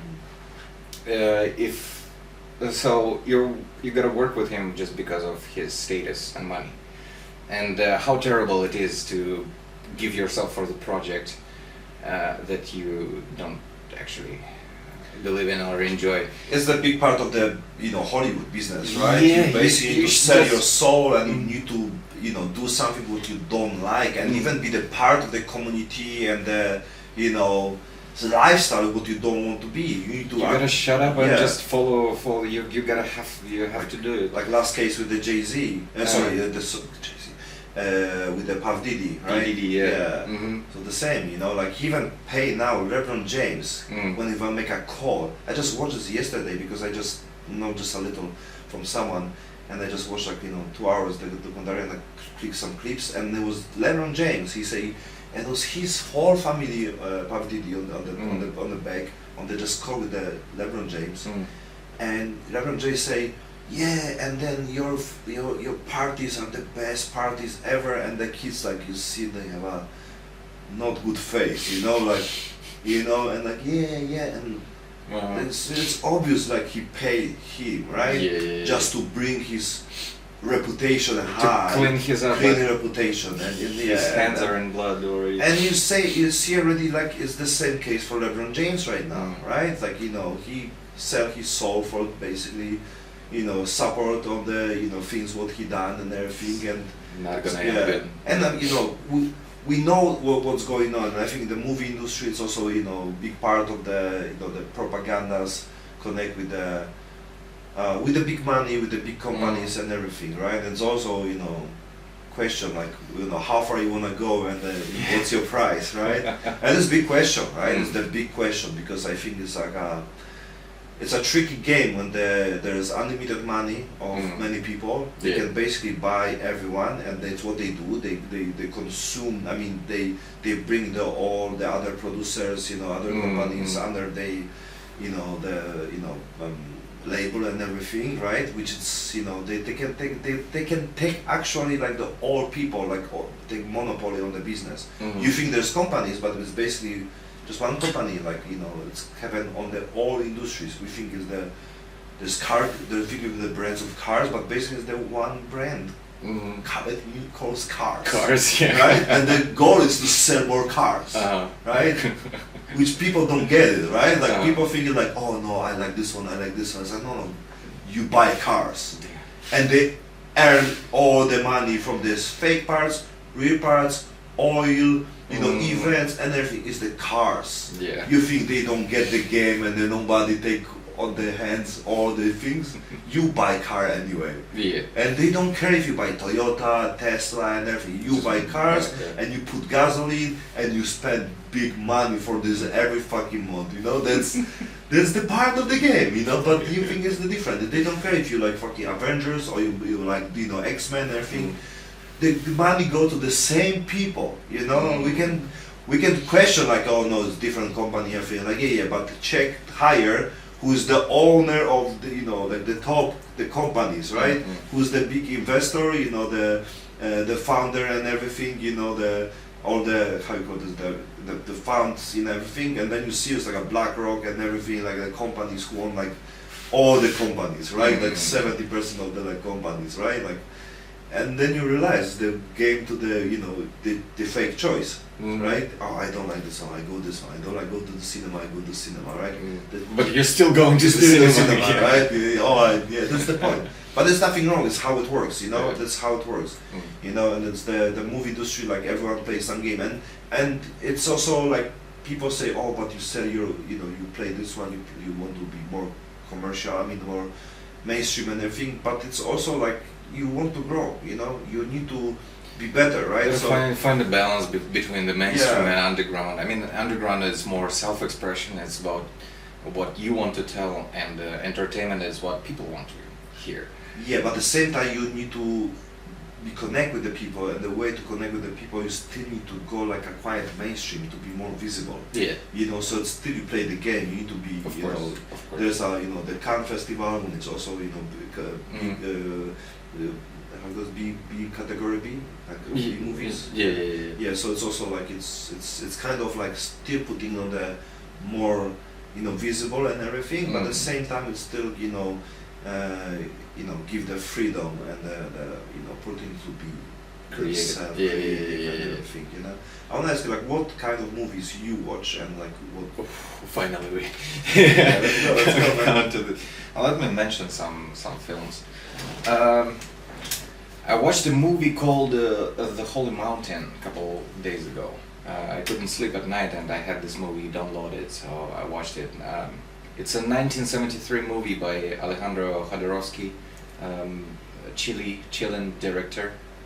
The movie is made in Mexico, funded by John Lennon, and it's a trippy-ass movie, I should say. This film was mentioned so many times because Alejandro Jodorowsky, he's supposed to do Dune after The Holy Mountain, but he failed because it was too ambitious. He just fantasized so much about Dune, and the book was too complicated to make at that time. So they make a documentary about not making a movie instead. So before this Dune project, why he got a pitch for Dune, like he got a good budget for that film, because before that he did The Holy Mountain, and I watched that film. It's one of the uniquest, like most original pieces of cinema I've ever seen. It's crazy, it's bold, it's punching in the face, it's beautiful, it has a lot of things that I haven't seen in any movie so far. It's not for everybody, it's pure art, it's not entertainment, of course. There's no Holy Mountain 2, The Revenge. There's nothing like that. It's pure art form, it's the flow of cinematic okay, let me put it all together. So it's 1973. The movie is like Clockwork Orange. The movies like Zabriskie Point are out. It's like has this trippy psychedelic rock and roll hippie vibe. It was in America. It was in Europe. So now let's take a look at Mexican glimpse on their times, like the beginning, the early 70s, 1973. And that movie was just mind-blowing. Firstly, it's really trippy, it's really psychedelic, but I was amazed how the sometimes weird and random out of nowhere shots sit so well together, and they are done so precise. There's like the symmetry, you know, the symmetry, the rule of thirds and stuff like that. It's all there and it's calculated so well. You have no idea what's going on in the movie, but you're so into it, you know? This movie can, like, some shots are provoking. Some shots I think that could be a little bit of, like, they could be cut because they're too gory, too edgy. But overall, you're just so interested in watching it. It's not about dialects. It's not about actors. Some crazy, unpredictable stuff is going on, and you're so, you're so into it. It's like so beautiful. In the end, it doesn't make any sense, but the adventure, the experience, is wow. So this movie is not for everybody. I wouldn't show it to my mom or dad for sure. There are some really edgy scenes, but it's worth going through because this is not a movie. This is technically an experience. Yeah, you can tell that the production sometimes is really cheap. It's like this movie is 70s. There's no CGI. Blah blah blah. There's no explanation for this or for that. But again, it's an experience. It doesn't matter what you do during watching the movie. Do you turn your brain? Do you try to analyze everything? Do you turn your brain off and just let the movie just do the work? So for me, the experience was so good. It was there. After watching a movie, the next morning I still wake up and I see those frames before my very eyes, and I'm like, wow, that was really impressive. So the Holy Mountain, everybody who dares, please check it out. Really good movie. It passes the test of time. Really good piece of cinema. Let's talk about something fresh. Yeah. But if you talk about the psychedelic movie, remember the title because of the in Polish it was totally different. But it was with the Johnny Depp when they go to the Fear and Loathing in Las Vegas. Yeah. Right? Yeah. Oh, but it was crazy, man. It was wild as fuck. Also experienced, right? Oh, super experience, but man, it feels like you were in drugs. It feels like you tried all those drugs and you're there. Absolutely, you know.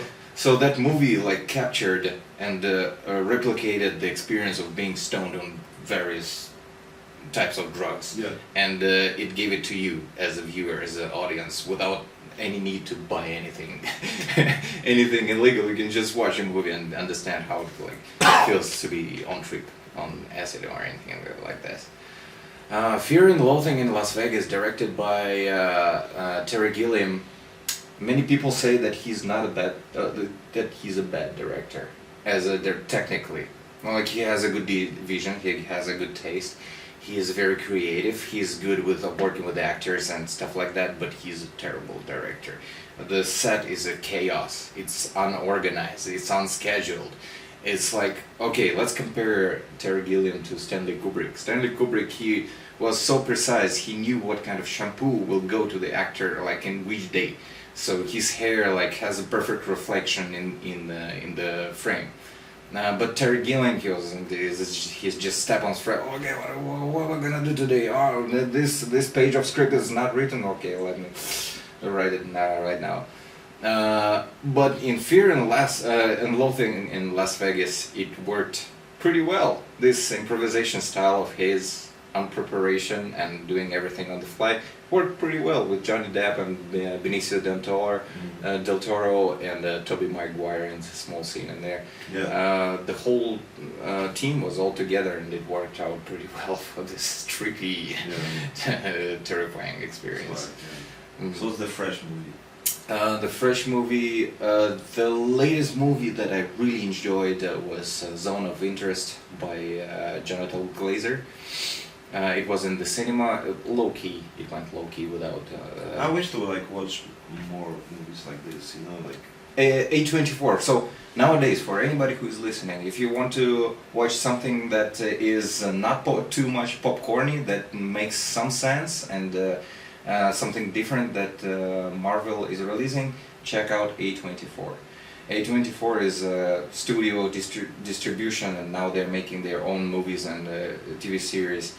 And for the past 10 years, they're releasing some of the most interesting and the best stuff. So it's not a director, it's not an actor or anything. It's a studio that just generally makes and generates good movies. So they started from buying films that are already good. So they just choose good films, good interesting films. but now they are switching more to producing their own stuff. And why I'm saying A24 the studio, because all the movies that you see, you can see the pattern that all connects them. They are indie, they are art house, they are bold, they have they're straightforward. They talk about real life. They talk about something that haven't never been talked before in the cinema. They show blood, they show boobs, they swear. That's what you don't see in the Marvel movies. But that's not the why they're better. It's just because they are more real. They're more original. They're more catchy. They're more inspiring. Not all of them. So, A24 and Zone of Interest is one of the latest movies that they released. They also did Civil War, if you've seen that one. So the new one, yeah. So A24, yeah, they are behind Civil War and Zone. Did you watch Civil War? Yeah. It's okay. It's great. Okay. I liked it. It's super original. I mean, not all the plot elements worked well for me, but I enjoyed the film. Sure. What I didn't really enjoy was Dune 2. Okay, I watched it. Yeah, what do you think? Same. That was my reaction after watching. I didn't know even it would be like a second part, you know, like I think it was, you know, the concept of, you know, the psychedelic trips also, you know, it was like go like really, really deep, and you basically see it's more about the fucking like psychedelic trip of some people who control the situation. Fever dream. And yeah, and it's like, it looks like the all the trip, it's basically, it's all about the making more trip, you know, like for me, like not make sense on the really the concept of like being like a, you know, persona as a hero and everything, like they follow someone who's on the fucking psychedelic, you know, and it's like, and you need to understand to take psychedelic also, you know. So I understand you know, like you know, going deeper about something, but not like really you can understand only if you take something, you know. So it's like, I know the same concept when you know, like I forgot the name with the Johnny Depp, because I really Fear and Loathing. Fear and Love. You Fear and Love a lot? Fearing and Loathing in Las Vegas. Oh, okay. The Polish are crazy. Then it's a totally different name. Like in Polish language, have a totally different name of this. You know, like how does like, it sound? Wait! I need to remember. In Russian, страх и ненависть в Лас-Вегасе. I know we have something different, something totally different. I forgot. Anyway, you can patch it, overdub later. Yeah, I can put this in. Yeah, my friend have a lot of work to do later with the podcast, especially with the clips and everything. I know. Clip shots and everything, you know. Especially now with the 3 cameras and everything. Because if I switch, it takes my attention also. So that's why, you know, I changed with the 3 camera. Okay, back to the Dune. Like I think it's like you know, I like deep movies. Definitely I like the movies with the message. You know, like for example, I don't like serious movies like you know, the Netflix and everything. The last things what I watched full, it was Mandalorian, which I don't like the Star Wars much, but the Mandalorian, it takes me so much because of the human ability and the character and the loyalty and the like persona who create not by extra, you know, superpower, right, like Jedi, but actually being a human being who have some rules and the honor just follows his path, and like even breaking some rules just to follow his own belief, and the heart and the support, you know, to be the Grogu, the Baby Yoda, and Baby Yoda, yeah. It's fucking awesome, you know. I have my poster on my. I need to put this again because so cute. Yeah, it's so cute, you know. And even the robot who like, you know, changed his concept, you know, and become, because now it's, what do you think about the AI actually on the movies? But I also know, I believe, no, I think you can say no because of the, you know, many movies about AI, all the science fiction and everything. It's basically like right now it's not science fiction anymore, because the possibilities, many things will be like this. Yeah. It's basically 100%, you know. So, what do you think about I don't know, did you watch Upgrade, for example? I've heard about it, but I didn't watch. Oh, okay. Yeah. It's like a series, right? No, it's a one piece yeah, movie. one movie. Yeah, it's basically it's also about the chip on the head Mm. and who take control of the the person and everything. I Okay, think it's great. similar happened now with the movie with the Jennifer Lopez right now. The new movie with Jennifer Lopez. I don't know if I think it's on the Netflix. Okay. It's also about the AI whatever, Mm. right? Because so many movies right now connect with this. Oh, Like great. do you like the movie about the AI and the type of I don't know the Black Mirror or the Oh, Matrix and everything. Sci-fi, yeah. Yeah, I Black think it's Mirror, good. Love, Death and Robots. Yeah, Yeah. it's the heart of my heart. But it was serious also. The Black Mirror was serious, but Yeah. it was quite like not connected, right? Because Mm. all the part was totally different story. Yeah, right? So I yeah. remember I watched Every it, episode is Yeah, so yeah. one. Yeah. A week ago, I had a little presentation on AI in Studio X in Bangkok, and there was a discussion.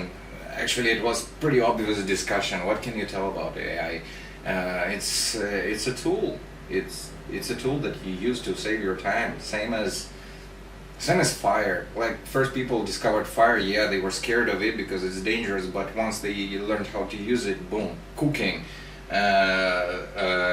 campfire, warmth, like then the engine and the electricity and stuff like that all come from fire. Of course, it's dangerous, but if you know how to use it, your life is getting so much better. Yeah, but the point is of AI is if the AI learn how to use it themselves and they use against us, like fire cannot do shit because don't have like consciousness and they don't have information and the knowledge and everything, right? Mm. The concept of AI is become self-aware, Mm. which if you take the all data without the feeling and everything, we can be like enemies for them. So they can even create a structure or whatever just to eliminate us Mm. from themselves because we are useless based on the data Mm. because we basically not important for them anyway, and if they don't connect as a like even now they AI learning by itself Mhm. and they learning super fast, like in Mm. 4 years the mega computer was 28 million faster than it was 4 years ago. Mm. And even right now the AI and all the the electric things and everything, there's required energy which consume a lot of things, Mm. and they for themselves basically to learning self, Yeah. to create self, Mm. and that's the point, like I mean the danger of this, because we're not under control because they can control, Mm. because they create a humanoid right now Yeah. which is basically can do whatever they want, and they're killing people. It's not big deal. You can they can make a drone by itself Mhm. and they can kill any person on the world in the fucking one day, right? So I think, and which already showed about the drone. It's basically the locate, and even about what's happening in China with all the Big Brother system and everything, right? Mhm. Which is already, without just only with the people, already make people like you, like can turn off the people because they cannot do nothing without paying for something with the transport, and everything because of they have how they call this the point of the social point, right? Mhm. When you pass the street, on the green, on the red, and then you cannot basically take your kids to the school Mhm. because your social skills too low, Yeah. and you cannot get the credit. You cannot pay. It's already like this. So my point is about the AI. I think it's the place when there's no control. That's the point. Mm. I think it's that there's no control and nobody control this because the AI learning by itself Mm. without the limit, basically. Mm. There's Oh, you didn't go that deep. Sorry to. it's like so many books have been written on this topic, and so many discussions and documentaries and movies. Of course, they discovered like Yeah, Matrix. Terminator, 2001. It's been discussed so many times. iRobot as well. Mm. What if robots start killing us? Yeah, everybody's scared about it. I mean, there is a chance that it can happen, yeah, but I think that chance will happen only if we treat it incorrectly. I mean, if we're not careful with such a tool. But we are not careful. The point is like we are not careful. There's nobody who even talk about this one, about the risk and danger and everything, which also Elon Musk talk. It's funny because now he started producing the AI things in the chip and everything. So it was like he don't follow his own words. Like he will do things into this, and and there's nothing who control this. There's nobody who control this. There's no any rules, any concept. Like even on the university level, on the production, on the companies who have any control about this one. So it's not even saying like if we learn, like we don't learn because we don't do anything right now, which is already stage. I mean, I have a different concept of the AI and our like the world we live. I think we live already with fucking AI. It means like our life is basically it's already it's on the system, because what mean AI? I believe it's like this, like you can basically put the chip to your head, even fucking wireless maybe, like let's go to even this far. When you just change the concept, what is reality. If now we can put the VR, the glass and everything, right?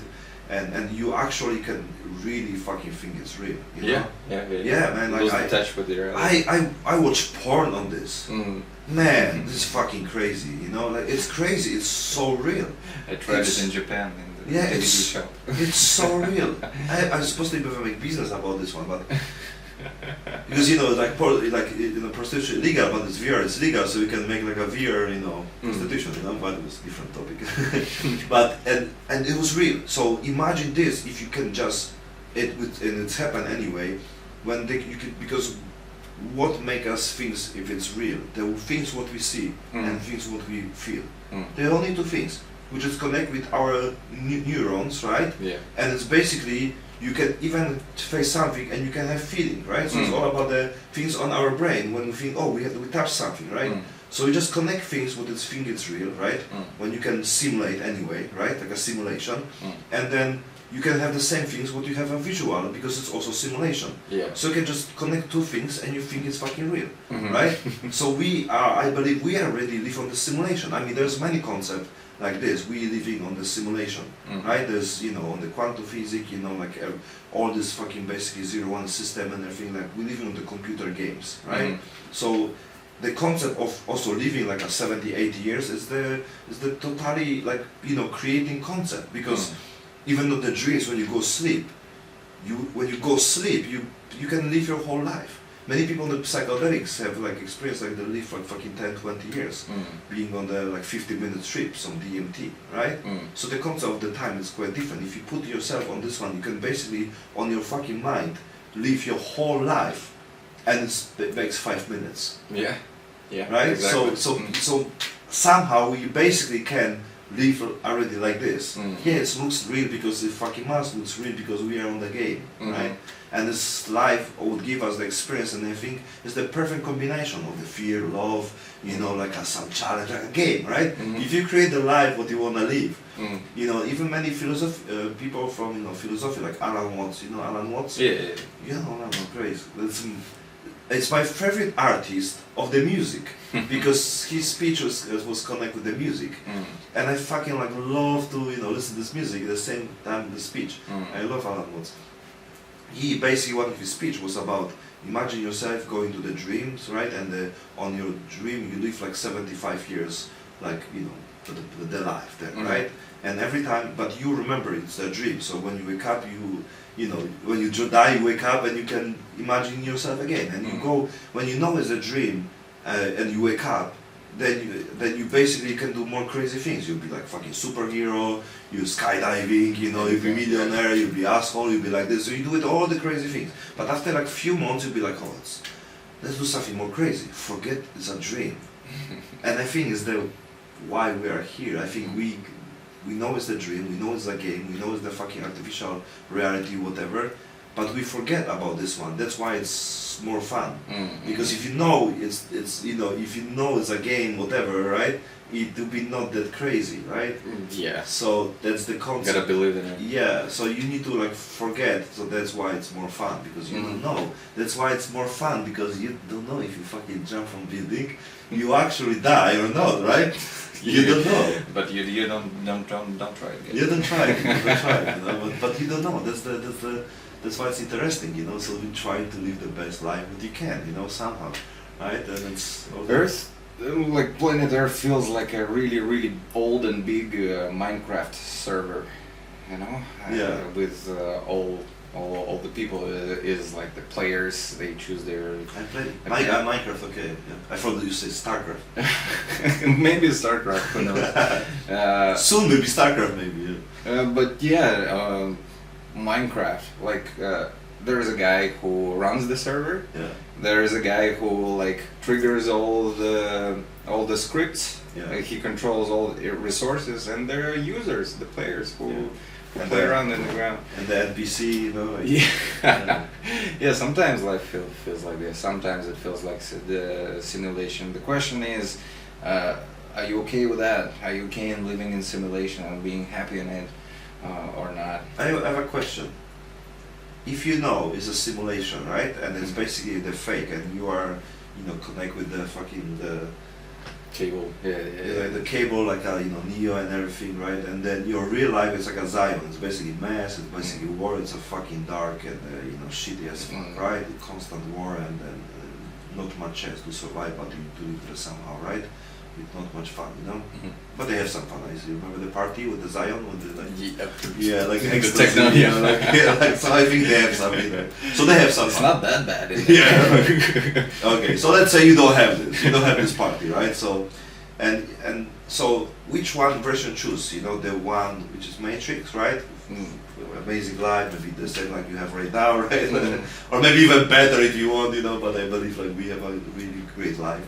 That's what we need to appreciate. But which one choose? Fake, but the Matrix and full of emotion, feelings, you know, like prosperity, you know, wealth, whatever, or exactly the same life what you have, or the Zion, which is real somehow, right? But fucking hell. And that's a good question. I think on the first thought, I would choose to stay in the cyber reality, in the made-up world, because this is about the journey, not the destination, right? It's like again, what you spend your life on. If you spend it on good memories, happiness, joy, well, great. That's what I'm living for. But on the other hand, it's fake. It's not real. Of course, everybody wants to stay real. But again, if you're staying in Zion and this all war and like this dark world, and you are fighting through your way onto freedom, and then you rebuild the world, it will become the same as the virtual world that you could stay in. So this is a very dilemma question. Yeah. Maybe the big part of this one is maybe the true. That's why my podcast have named The Truman Show. Not only from movie, but also, right? Because it's all basically it's very very similar, right? Like Magic was his, you know, his life, right? Like on the fake world, right? This world is made for you, for you to live it, but it's not real. It's fake. Yeah. So, and then he wanna get out because of the true, of the, you know, reality, right? Yeah. So, and I think it's big part of my life anyway, the true, right? And I think it's what was forgotten, and many people trying to say it doesn't matter the true, it's nobody know, whoever writes, it doesn't matter. So I think the Matrix, they try to say the true is not important because we don't know the true, so it doesn't matter which food is good. So sometimes I say to my family like, now you must eat meat, you know, like 6 months ago you said eat vegetables, you know, and like, yeah, but it changed, you know, oh, I need to die on something, it doesn't matter, you always change something, like, yeah, just update information, so they laugh on me, you know, I mean, you know, like it's changed, you know, like I upgrade my information about what is good, you know, like really, like before I was vegan, you know, and I thought like, oh, more vegetables and everything, now I'm like 90%, 80-90%, you know, the beef and the lamb and everything, mostly beef, right? So like steak is every day, and I try to say no, beef, right? Yeah. So, and because of this one, like, you know, my family like, what is true? You know, like, oh, it doesn't matter, we need to die on something. That's what they say. But they say because it's simple to say, because you don't need to upgrade, you don't need to think, right? It's too much information, so it doesn't matter the true, you know, like let's keep it going, right? Yeah, facing up reality is hard Yeah. always, and running away from it is easy. And the fighting for the true, and the, like basically it's if the true is the your default, right? About everything what you do is the big thing, right? It's like something like a building character, you know, like if you have game like and you are like you get some epic game, right? The fucking superhero, which is you, right? And you know on which kind of emotion of the you know character, you know, like the things on the line, you know, which more green, everything is more important, right? Yeah. And I think that the foundation will be the true, right? Because even if you follow some mission and everything, you meet different character and everything, the main things what you need to follow is the true, and we have this on life all the time. Who is it's not about right, it's about the true, right? Because you know there's different than true and right, because true, even if you're true to yourself, it's not need to be right, right? Because maybe it's not true for anybody, right? And other people, I always say, you know, like no matter how good you are, you will be always. Someone say this for sure. No matter how good you are, you'll be always the Thanos on someone's eyes, right? Yeah. Because it's like this, you know. You can be a great person, you can do good things, but there will be always someone who treat you another way, you know. Yeah. Doesn't matter if you. Maybe sometimes it's your fault, you know. Maybe sometimes not. Maybe sometimes understand wrong what you say, right? So it's also important to try to be, you know, more specific, like you said about your, you know, the people, team, and everything. About explain them like we're on the ship. This is the journey. Like you know, everyone give the best what they can have, what they have, like the talents, you know, the skills, and let's enjoy the ride, you know, like enjoy the trip, right? And I think it's the beauty of this, right? So I also believe that true is the like a dead default things what everyone should live, and from this one we are, I think we can be better people, you know, but you know, based on the who we think we are, because life can show us different things, but if we true to ourselves, it's fucking amazing, man. We can develop, we can go places, we can just be the best version. And also, of like ourselves. people don't also destroy us, because if you know you did good and you true to yourself, like whatever happened, you know you did good. I mean, you know you're true to yourself, and it's happened to me. Like I know who you are, who I am. I know what I did. So even if people say whatever, like I know what I did, because that's why I not. When I start living on the true version of myself, then like there's nothing like someone can touch me, because I realize I did good, you know, like no, because I know, like I don't think like, oh, maybe I really say something like, no, like I no doubt, because I remember everything and I follow this, so everything came from the true. So I know I didn't. It's not about I don't make mistake. It's about I know my intention was good. So, and I don't have problem to talk, to fix and everything. I'm just saying like my intention was good, so I know I don't need to explain anybody, you know, like to other people, like someone talk bullshit about me. I don't need to like, who this person talk to other people. I don't need to say, hey, he talked to you. Like no, because I know I did good, you know. So this is the like you know, like core for me, right? The true. And I think it's even about the movies, like what do you think about the Matrix? Because it's a big controversy, right? Like I think they also make movie like this to make people feel, oh, it's just a movie. So people say like, it's not real, it's the movie, right? So We're good. We're good. There's no Zion and everything. You know? I think to any human, most of human beings, it's a common feeling of being in this made-up reality and virtual reality. Well, let's just think and analyze video games, right? Video games is like vanilla version of not Matrix, but it's a virtual world where you're going to escape reality. In fact, it's like a video game gives you a chance to live someone else's life. It's like first-person shooter. Hey, you're going through this mission, and boom, you're like technically you're the agent, and that makes you feel good. Boom, you're killing the guys. But you gotta stop the game and come back to the real guy. Now nobody will say, hey, you saved the world again. Oh wow, dude, you killed 50 people and stuff like that. So why we're going to the video game? Why we're escaping reality? Because reality can be harsh. Reality can be dark. reality can be hurting. So we're going to the virtual world to find some relief. Why people spend too much time in video games? Why there's like video game addicts? I think most of them they play like more PG games, which requires a lot of users. So they're not going there for the game. They're going there for the people, for the connection. Especially now when it's more like online things, right? Exactly. So if you live in a virtual reality, even if it's not real, but the people who surround you are real. So that might be a good way to go. In Matrix, it was all fake. He was living in the whole fake world, right? But when he come back to Zion, he met the real people. So I think what matters is the people again, and who you surround with. A man needs a man. So even in the virtual world, we're still looking for escape from loneliness or something like that. There are single-player games, of course, but they are made with people. For the single, like single player, like oh you're single, it's good for you. It's single-player games. If your girlfriend or wife is too jealous, you need to play single-player game. You know, hey, don't talk with others. Who's this person? Who's Jessica on the game? No, she's NPC. What is NPC? What's multiplayer Turn on. Then? I prefer multiplayer. But you'd explain like, no, this NPC, there's no real people. Right? NPC, AI again.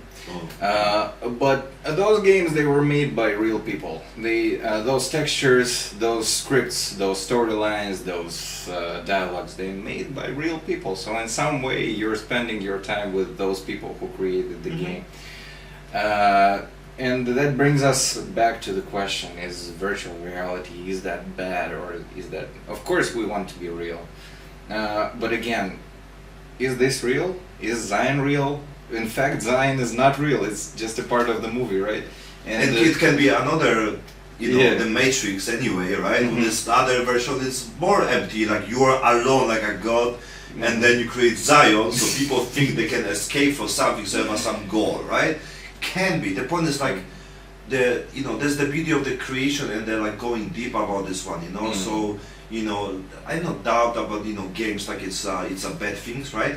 Because like you said, it's nice for the connecting, like connection, the network and everything, which is great now, which is on the online games because you have a community. Yeah, you don't feel alone. Yeah, you feel it. That's what I said. Like on the before when I want to make a group on the the podcast community and everything, or even the dopamine community. When someone feel empty, wanna do some stupid shit, go drinking, fucking jerking off, whatever, just call there, and there'll be always someone who answers the call. You can talk. Something like a blue line, but I don't wanna make like a fucking for addiction. But basically, it's the same importance. Like a suicide and the dopamine addiction is the same shit. People don't treat this like this because like they don't see the steps between like suicide and dopamine junkie, but it's the same connection, because you are you put your level of that high and hype when normal things not makes you excited. Not excited you anymore. Yeah, that's why you are depressed. That's why you're fucking bored and everything. That's why simple things like I don't use any more music when I go gym, right? Because the music is bring the extra dopamine. It means like you need to do something extra to rise you on the same level. So you need to like have a dopamine how you call this detox, right? When you need to like reset, like go to cold plunge, right? Go to jogging the time when you don't want. Do things with this not pleasure, but at the same time beat your character, right? Yeah. So I think it's like like being on the community and the game and everything. It's not that bad things, but it's all about people, and you need to find someone who talk to you and everything. And it's what make us more lonely because we have something to play game, but we are lonely after, right? And we are only have someone here, right? And it's supposed to be more open to discuss this because you need to find a way to meet the people, right? Yeah. You cannot just even people just Stay go in party touch. and then they don't feel the vibe, the connection. So the place when the people meet, it's less and less, and people are afraid to talk with the strangers. When they go in the coffee shop, they say, "Hey, how are you doing?" It's not exist basically, right? Yeah. When someone goes like, "You're okay," you're weirdo, like Right? Who are you? What do you yeah, want what the from fuck me? you want from me? Like, no, you're fucking, I didn't put the alarm, but it's. The delivery is here. No. It was the time when I wake up. Time flies. Yeah. How many hours we have? Oh, you have 3 hours 20 minutes. Not bad. Oh, okay. Yeah. Yeah. Do you think we should keep going? I think it's okay. We have a good stuff. Yeah, right? totally. Yeah. We consume everything. So we were talking about the video game Matrix. We should talk about movies. I love video games, man. Oh really? Yeah, I love music. I love movies and video games. But the video games is the only thing that I don't do because I don't program. I don't know how to code okay. that stuff. You're not the user only here. Yeah. You're not creator. For music, get a fucking guitar. For a movie, get a fucking camera. For a video game, dude, learn coding and yeah. Oh, you can. But basically, you can create. Like you can. There's games when you basically create a reality. Like let's say The Sims, right? You create. Sims, yeah. It's quite creation. It's crazy. But it's casual. It's like made for you to enjoy. It's like all those buttons and tools you can buy furniture and stuff. It made you easier to play this game, but to make the game, like to create it, from be a game. But you can basically make AI to make the game. You know this? That's true. And they put the AI into the Sims here. Yeah. You can even make a movie with AI. You can make a song with AI. The Sora. Yeah. We're almost there. Maybe we are there actually, and then we don't know. Like there's no more Tom Hanks, But that's the trick. Like AI won't make a movie for yourself. It's your idea, your seed that you put in there, and the AI does the rest of the work. So you're still responsible for the script, for the story, for the whole movie. It's still you. It's just AI can do also this. It can create an idea for you. It can calculate all the best ideas and give you the best. Yeah, which is basically creating ideas. It's our ideas is also connect with the whole concept and what we see. Everything. So it's basically the same. I don't see I don't see the difference between human and AI. Because I believe also like we talking about the feelings, emotion, and everything. It's also calculated. It's also the numbers. You can basically create this. I don't know why people think like, AI don't have feelings. I don't believe like feelings. It's also concept. Feelings is the concept. Yeah. Like for example, like my belief of the love, it's our creation of the understanding. I don't believe like falling in love. It's something from the heaven. I believe you create the love and you take care of this and you understand and you put yourself and then put your action to manifest this. I don't believe like you love someone because of some emotion. It means you are programmed from some past, some memories which bring you now to maybe feel your emptiness or like some situation in life, right? But it means you don't have control what you feel. Yeah, exactly. Which it's not the point to basically live your fully life because you'll be always based on some crazy emotion what comes from here, comes from there. You will love today, tomorrow you not love, right? So I believe even if you're about the relationship or about the people and everything, you create the feelings and you work on this to love more or to have more these emotions, to create more space when we respect each other, right? So I believe that AI can do this also. It's nothing good or bad. I believe just AI can do all these things, right? So I think like based on the AI can do everything. I think that AI can do absolutely everything because I believe we are AI. So that's interesting parallels you're putting in here. I think. But it's not. It makes you more, less than if you know AI can do everything what you do, or you really like you. For example, like because I think it's you put this like a AI cannot do this one. That's why you know the humans always will exist. But what if basically AI can do everything, right? Even better, whatever. It doesn't mean better. Can do everything, right? That makes a problem now. Well, AI is a global machine that analyzes the whole internet, right? And human is a person. He has his personal experience. Just my thoughts that AI cannot replicate my memories. It cannot replicate my personal experience. The feeling. I think they can. The point is, I think they can. Of all the data what they have, right? So basically, AI right now can exactly say, no algorithm, even not AI, algorithm from the Facebook, right?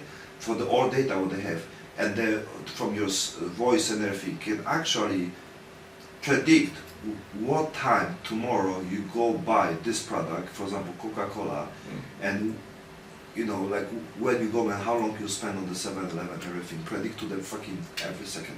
Yeah, if AI relives my life and has all the experience of my life, then yeah, it can replicate. Because it's like a concept of the big data. If they have a big data, especially right now when you have a phone all the time, they can listen and everything, right? When you share the memories, when they follow you and everything, based on the data, all the people which will live very similar life.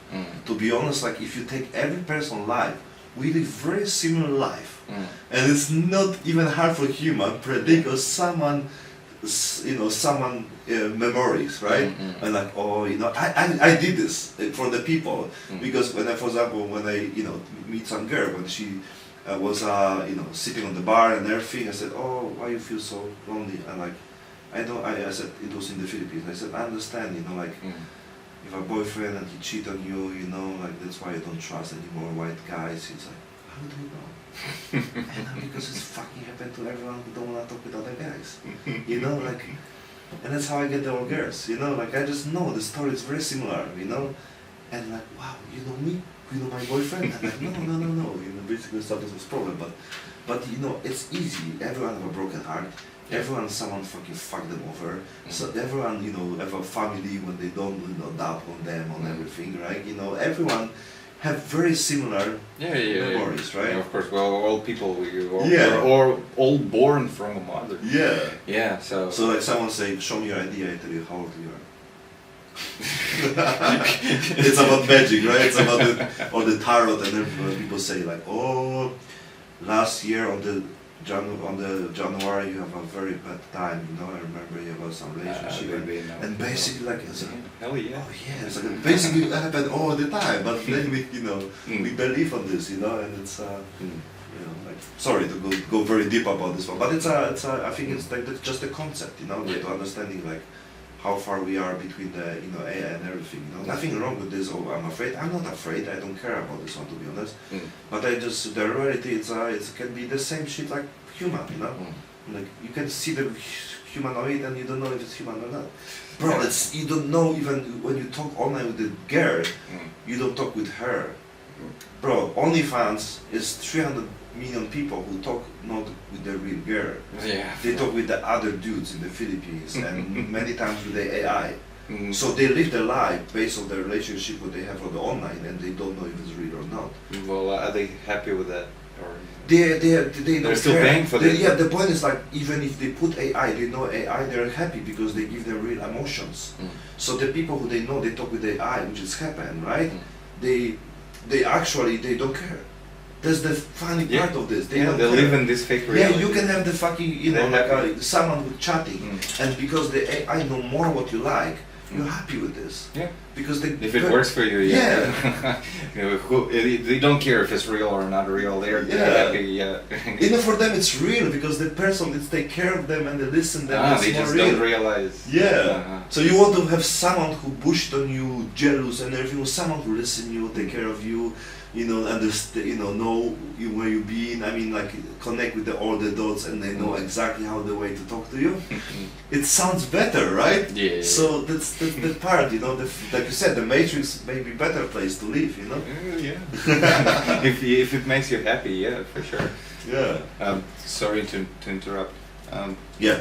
Do you still have time to catch? Yeah. Catch. Yeah. We go. Oh. You finish. Mm. It was perfect time to finish. Oh. Okay. Nice. So let's leave on the AI, VR, whatever. Maybe final thought on. Yeah. Come on. Okay? I give you question. Mm. What's the advice for the young generation? What do you want to give to them?